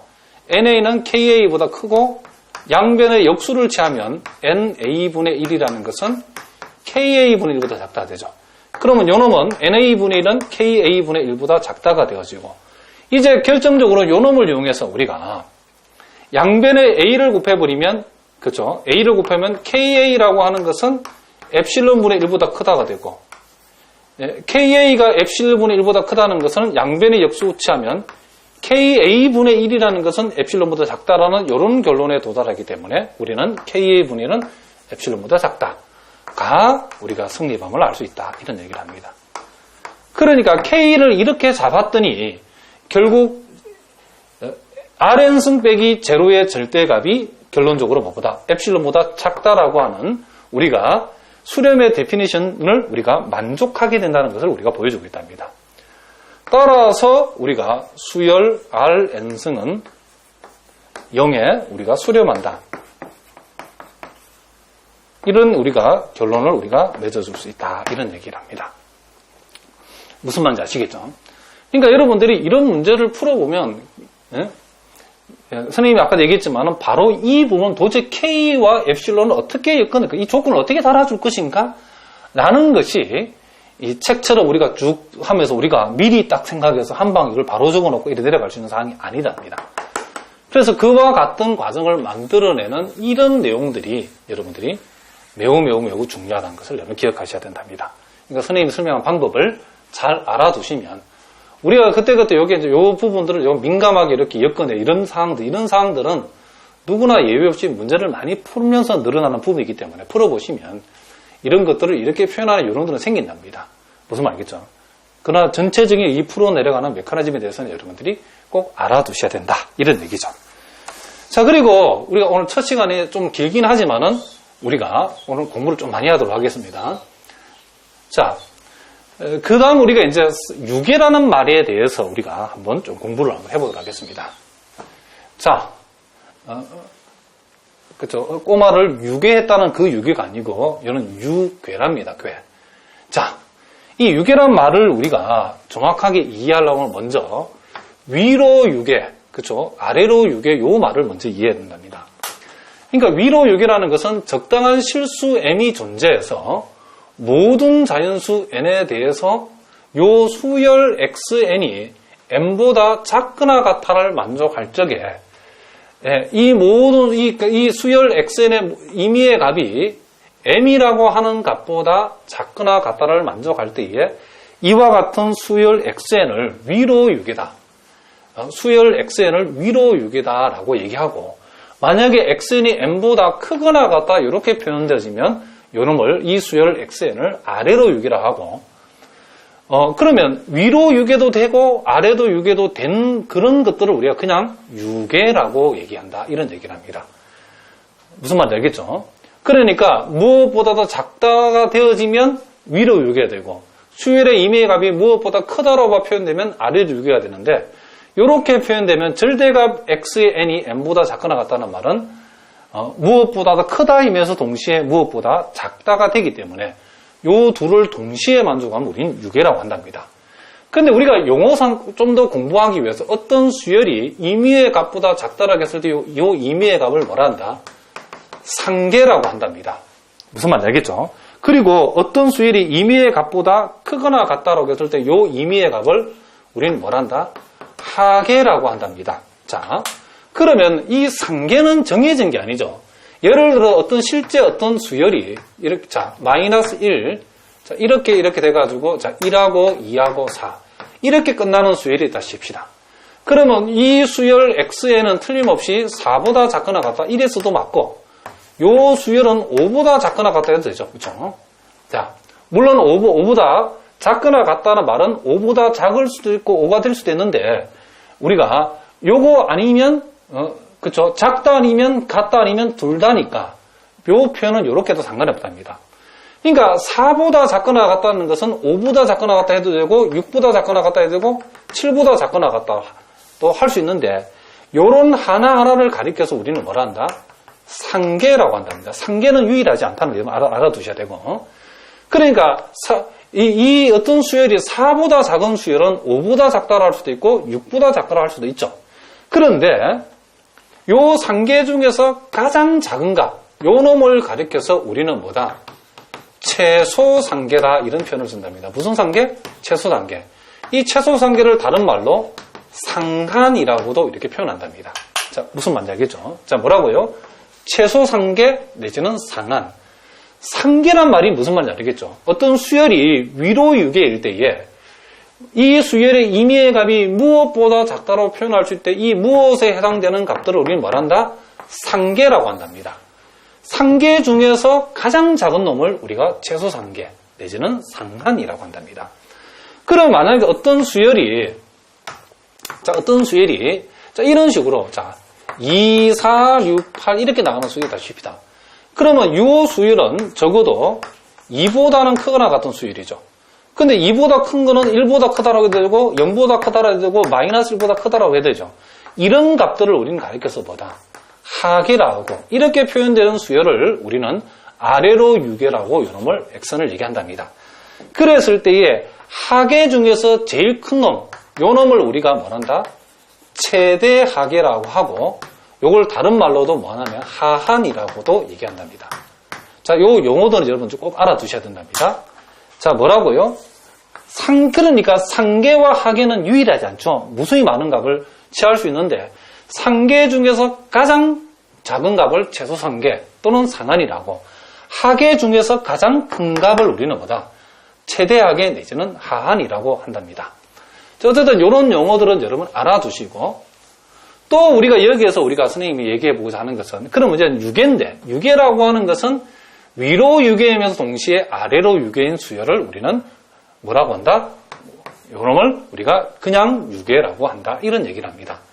그러니까 요놈을 이렇게 표현했다는 말은 xn이 마이너스 n보다 그러니까 무엇보다 크다이면서 동시에 무엇보다도 작다인 이런 모양으로 표현되어지면 우리는 요 수열을 그냥 유계라고 한답니다. 무슨 말인지 알겠죠? 그래서 우리가 유계임을 보이라고 그러면 xn의 절대값이 어떤 특정 값보다 어떤 특정 실수값보다도 작거나 같다라고 표현되어지면 우리가 요 놈을 가리켜서 우리는 요 xn을 유계라고 얘기한다. 이런 얘기를 합니다. 자, 그럼 우리가 여러분들 책을 보면 수렴하는 수열은 유계다라 이런 말이 나오는데 요 놈을 우리가 한번 증명을 한번 해보라고 시험에 잘 나온답니다. 그럼 여러분이 수렴하는 수열은 유계랍니다. 그러니까 여러분 여기 조심할 것은 어떤 수열이 수렴하면 그 수열은 유계임이 틀림없답니다. 요는 오케이. 그러나 유계라고 해서 다 수렴하는 것은 아니라는 것도 여러분들 꼭 알아두셔야 된답니다. 요 놈에 대한 선생님이 얘는 여러분들이 요 놈을 생각하시면 되는데 xn이 마이너스 1의 n승을 해봅시다. 그럼 요 놈은 1하고 마이너스 1만 가지기 때문에 억지로 우리가 이런 형식으로 표현하면 마이너스 1보다 크고 x는 1보다 작다고 얘기할 수 있죠. 그럼 요놈은 틀림없이 요놈은 유괴 이미 틀림없답니다. x에는 6개랍니다. 그러나 우리가 요놈이 우리가 수렴한다라고 요놈은 실제로 수렴한다고 안 하죠? 안 하죠. 요놈은 x가 n이 무한대로 갈 때 요놈이 x에는 진동하기 때문에 발산한답니다. 수렴 안 합니다. 유괴지만은 수렴하는 거, 유괴지만은 수렴 안 하는 경우가 있다는 걸 여러분 명심해야 된답니다. 그러니까 요놈은 요 명제는 그죠? 충분 조건만 성립하지 필요 조건은 성립하지 않는다는 걸 알아두셔야 되겠죠. 아무튼 간에 우리가 지금 여기서 우리가 증명하고자 하는 것은 일단 어떤 수열이 수렴하면 뭐가 된다. 수렴하는 수열은 몽땅 다 뭐가 되더라? 유괴가 되더라는 것을 우리가 한번 증명해보자 이런 얘기죠. 그럼 우리가 어떤 수열이 우리가 증명하고던 수열을 우리가 xn이라 해봅시다. 그러면 요 xn의 극한이 만약에 x라고 하고 자, 요놈이 만약에 x라는 값으로 우리가 수렴한다고 했으니까 요게 x 우리가 증명하고자 하는 요 수열 xn이 수렴하는 값을 x라고 우리가 자 하고 요 x라고 하고 그리고 우리가 그 수렴의 정의에 나타나는 엡실론 값이 임의의 값인데 그 임의의 값을 우리가 1로 이렇게 한번 우리가 잡아봅시다. 이렇게. 그러니까 우리가 어떤 수열이 x에 수렴한다라고 했을 때에 그 수렴 정의에 나타나는 요 엡실론 값은 임의의 양수이기 때문에 이미 요 수열이 여기서 전제 조건이 수렴한다라 했기 때문에 엡실론이 1이든 2든 2분의 0.1이든 그쵸? 0.001이든 간에 어떤 값을 취하더라도 우리 이거 무조건 성립해야 된다는 얘기죠. 수렴하는 수열이 됐으니까.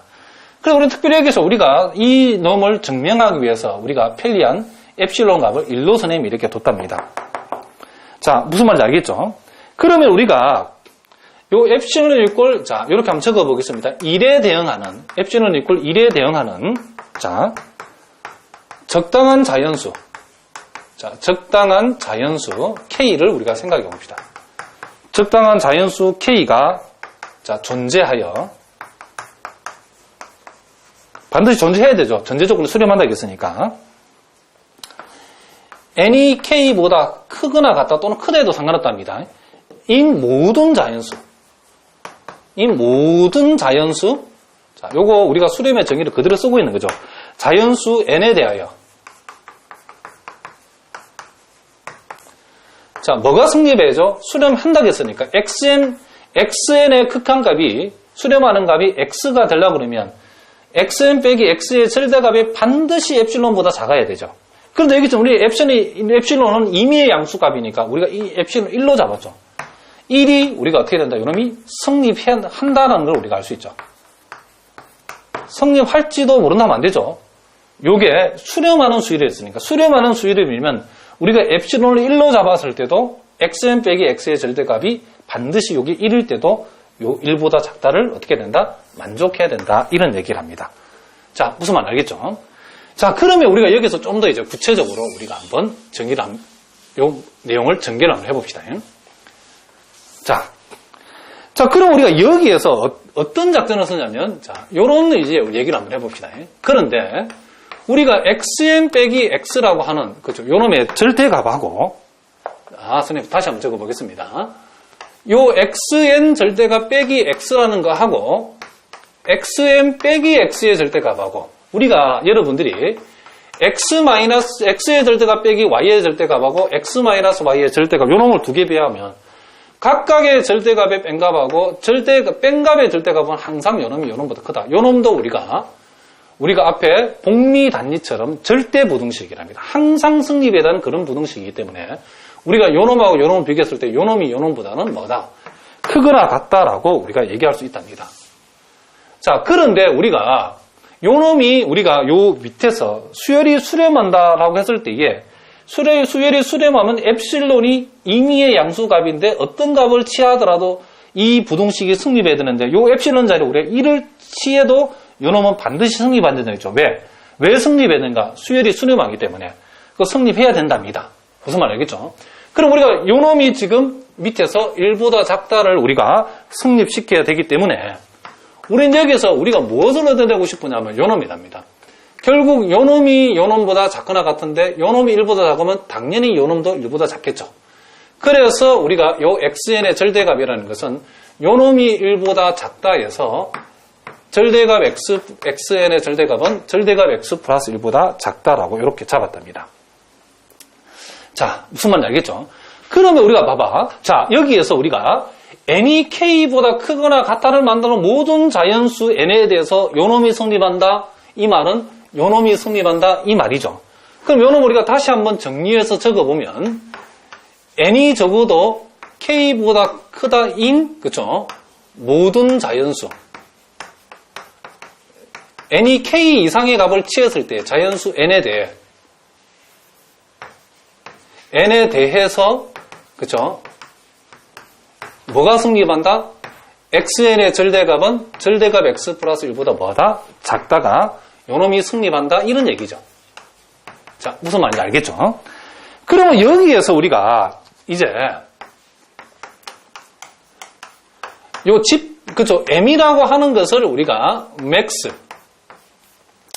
자, 절대값 x1, 절대값 x2, 절대값 k-1을 선택을 하고 여기다 마지막 원소를 절대값 x 플러스 1이라고 하는 자, 요런 집합을 한번 생각해 봅시다. 자, 그럼 요 집합의 특징은 우리가 여기에 주어진 수열 xn이라고 하는 요놈의 요 수열 xn에 k항보다 작은 놈들의 요놈은 절대값이죠. 자, 뭐라고요?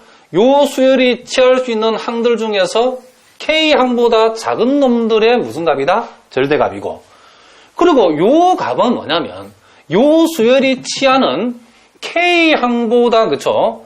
k항 이상의 항이 지금 자 이거 보세요. n이 k 이상의 값을 취했을 때에, 즉 요 수열의 절대값이라고 하는 놈이 여기서 말하는 요 값은 n이 k를 포함해서 k 이상의 항들을 가리키는 거죠. 항이 k 이상의 항들의 절대값은 요 놈보다는 작다고 그랬죠. 무슨 말이겠죠? 뭐라고요? 그러니까 지금 여기에 생뚱맞게 하나 주어진 절대값 x 플러스 1이라고 하는 것은 k양, 그쵸? 다음, 그쵸? k양 이상에서 나오는 모든 항의 무슨 값? 여러분 알기 쉽게 적으면 절대값보다 요놈이 큰 값이랍니다. 큰 값. 자, 무슨 말 알겠죠? 자, 요렇게 우리가 요놈을 정의했답니다. 그런데 이 집합에다가 이렇게 max를 붙였다는 말은 요 m이라고 하는 요놈은 여기에 있는 원소들 중에 제일 큰 놈이라는 뜻이랍니다. 제일 큰 놈. 자, 뭐라고요? 이 집합에 있는 원소 중에 제일 큰 놈을 택해서 그 놈을 뭐라 하자? m이라고 했답니다. 자, 무슨 말인지 아시겠죠? 그러면 우리가 여기에서 이런 말을 할 수 있답니다. 그러면 이제 모든 자연수, 이렇게 표현하거든요. m에 대하여 적어도 이 수열 xn의 절대값은 m보다는 작거나 같다가 성립한다라고 얘기할 수 있다. 이런 얘기를 합니다. 무슨 얘기냐면 요 수열의 모든 항의 절대값이 m보다 작거나 같다라고 표현할 수 있는 그 이유는 뭐냐? 지금 이 수열에 K양 되기 전까지 K-1번째 항까지 절대값을 여기다 다 모아놓고, 무슨 말이겠죠? 그리고 K 이상의 항에서 나오는 모든 항의 절대값보다 큰 값을 여기다 갖다 놨기 때문에, 만약에 요 놈들 중에 제일 큰 놈이 만약에 요 놈이다 칩시다.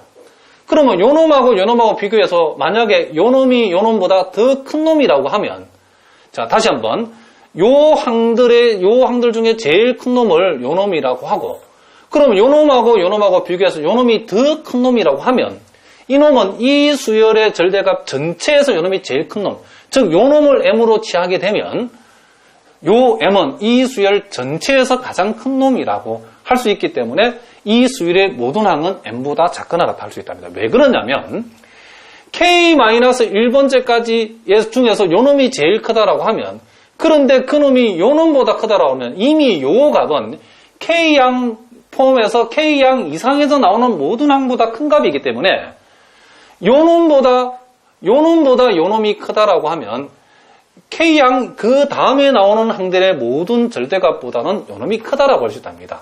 여기에 요놈이 K양 이상에 나오는 모든 항의 절대값보다 지금 큰 값이죠, 요놈이. 그렇죠? 그렇기 때문에 요놈보다 크다라는 것은 K양 다음부터 나오는 모든 항의 절대값보다도 요놈이 크다 이런 얘기죠. 그럼 만약에 그럼 요놈을 비교해서 요놈이 더 크다라고 하면 그때는 K양 다음에 나오는 모든 항들보다도 요놈이 더 크기 때문에 이미 그쵸? 요 K-1번째 항까지의 절대값보다도 요놈이 더 커버리면 이제 요놈보다도 요놈을 M으로 취해버리면 이 수열의 모든 항의 절대값은 요놈보다는 뭐가 된다? 작다가 되겠죠, 당연히.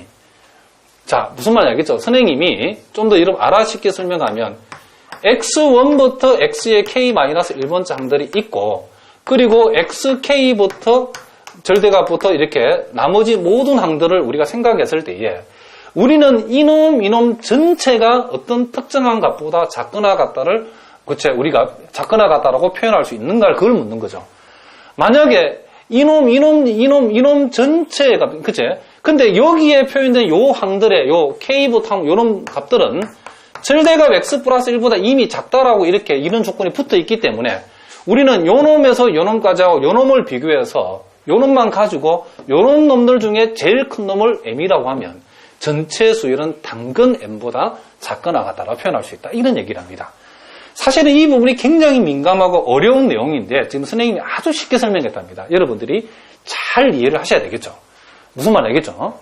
그러니까 이 항들이 무수히 많이 나가기 때문에 요놈을 대신해서 요놈보다 더 큰 어떤 특정한 값을 우리가 선택을 했답니다.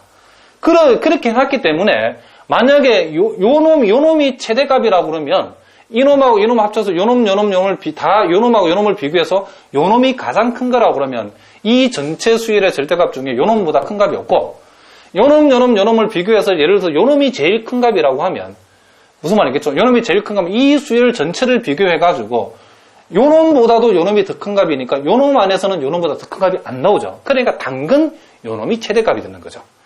그래서 어쨌든 간에 우리가 이와 같은 사실을 총동원해 볼 때에 절대값 X의 N은 M5보다 작거나 같다는 요 M값을 우리가 생각이 될 수 있다는 얘기를 합니다. 그러면 우리가 바로 요 말이 무슨 말이다? 요 놈이 6이란 말이죠. 그러므로 우리가 수열 XN은 6이다라고 하는 것을 그쵸? 6A이다는 것을 우리가 증명한 셈이다. 이런 얘기죠. 그래서 어떤 수열이라는 수렴은 우리가 항상 이렇게 이론을 전개를 해보면 그 수열은 항상 6개가 된다는 것을 우리가 알 수 있답니다. 무슨 말인지 아시겠죠? 자, 이제 그러면 이제 우리가 마지막으로 문제 하나만 더 풀어보고 이제 오늘 정리를 하도록 하겠습니다. 자, 예제 5번 문제를 보니까 지금 자, 다시 한번 봅시다. 자, 예제 5번 문제랍니다. 자, X의 N이라고 하는 것이 자, M 플러스 2분의 자, 2M 플러스 5라고 주어졌는데 자, 수열 XN이라고 하는 요 수열이 자, 6개라는 사실을 한번 보여봐라. 자, 요렇게 했답니다. 자, 그럼 우리가 일단 우리가 요놈이 어떤 값이 수렴하는 걸 우리가 이미 알고 있죠. XN에 요 N에다 극한을 취해보는 요놈이 2라고 하는 요 2에 지금 뭐한다? 수렴한다는 걸 알 수 있답니다. 그러면 우리가 요놈이 요 수열 XN이 수렴하는 수열이기 때문에 요 엡실론 값을 우리가 어떤 값을 취하더라도 요놈은 수렴의 정의 형식을 성립을 해야죠. 그러면 엡실론이 임의의 양수값인데 엡실론을 1이라고 뒀을 때도 요놈은 성립해야 된답니다. 그럼 우리가 1이라고 둬놓고 요놈을 우리가 증명을 한번 했겠다 이런 얘기죠. 그러면 n이 k보다 크다 내지는 k보다 크거나 같다 해서 상관없다겠죠. 인 모든 자연수 자 n에 대하여 뭐가 성립하죠? 그렇죠. 이게 성립해야죠. xn의 극한값이 2다라고 하는 것은 xn 빼기 2의 절대값이 엡실론보다 작아야 되는데 이 엡실론을 우리가 여기서 뭘로 잡았다? 1로 잡았다. 1로 잡았을 때도 요놈이 성립해야 되죠. 그렇죠? 자, 이렇게 우리가 적어줄 수 있답니다. 그런데 우리가 앞에서와 마찬가지로 xn의 절대값하고 2의 절대값의 뺀값하고 xn 빼기 2의 절대값을 비교했을 때는 요놈이 요놈보다 항상 크거나 같은데 요 놈이 지금 여기에서 1보다 작다 해서 이제 요 놈을 1보다 작다라고 두면 우린 여기에서 xn의 절대값은 자, 요 마이너스 1을 이항을 시켰을 때요 3보다 작다라는 사실을 우리가 알 수 있답니다. 그럼 우린 여기에서 우리가 어떤 집합을 잡는다? 자, m이라고 하는 값을 정의하면 m은 요렇게 생겨먹은 집합, 즉 x1, x2의 절대값 포함해서 x의 k-1, 자, 1번 장까지의 절대값 요 수열에 k-1번째까지 그쵸? 1번 장까지의 절대값하고 그쵸? k양 이상의 모든 절대값보다 더 큰 값인 3을 이렇게 원수라는 집합의 맥시멈으로 이렇게 맥스라고 이렇게 잡아줬을 때 m을 이렇게 잡게 되면 모든 자연수 n에 대해서 우리가 요 수열의 모든 절대값은 뭐보다는 작다? 그렇죠? 3보다는 작다가 성립한다는 거죠. 그렇죠? 3보다는 작다는 그죠? 3보다는 선생님 말을 잘못해요. n보다는 작거나 같다는 것을 우리가 그죠? 성립한다는 것을 알 수 있답니다. 무슨 말인지 알겠죠? 그러니까 요 값들 중에 여기 있는 값하고 다 비교해서 요 값의 최대값이 3보다 크다라면 그놈이 m이 될 것이고 무슨 말이겠죠? 그러면 요런 값들 중에 가장 큰 값이 m이고 만약에 그 m이 3보다 크다라면 k항 이하의 항 이상의 그 이후에 나오는 모든 항들보다 당연히 m이 크니까 m이 최대치가 될 것이고 여기 있는 모든 값들과 비교해서 3이 제일 큰 값이라고 그러면 무슨 말이겠죠? 요 3이라고 하는 것은 k 이상의 항들보다는 더 큰 값이고 동시에 요 3이 k 1항부터 k-1항 1번째 항까지의 절대값보다 요 놈이 큰 값이니까 그 놈을 m으로 취하게 되면 어떻게 취하더라도 요 수열의 절대값의 모든 값보다는 m이 그죠? 요 모든 값이 m보다는 작거나 같다 성립하는 거죠. 따라서 우리가 요 수열 x에는 절대값이 m보다 작거나 같다를 성립했기 때문에 그 놈으로 요 놈은 뭐가 된다? 유괴가 되어진다는 것을 우리가 알 수 있다. 이런 얘기를 합니다. 자, 무슨 말인지 알겠죠? 자, 우리가 이 수열의 극한이라고 하는 것은 요 첫 시간에 선생님이 길게 설명한 이유는 요거는 분리해서 따로 떼가지고 강의를 하면 여러분들이 이해가 어렵기 때문에 여러분이 한 방에 이 전체를 동시에 여러분들이 이해를 해봐야만이 이 부담스러운 내용을 털어낼 수 있답니다. 자, 그래서 요 내용들이 매우 우리가 수학적으로 중요한 내용들이기 때문에 여러분이 요 강의는 2번, 3번 꼭 반복하셔서 여러분들이 공부를 하셔야 된답니다. 자, 여러분 오늘도 여러분들 수고하셨습니다.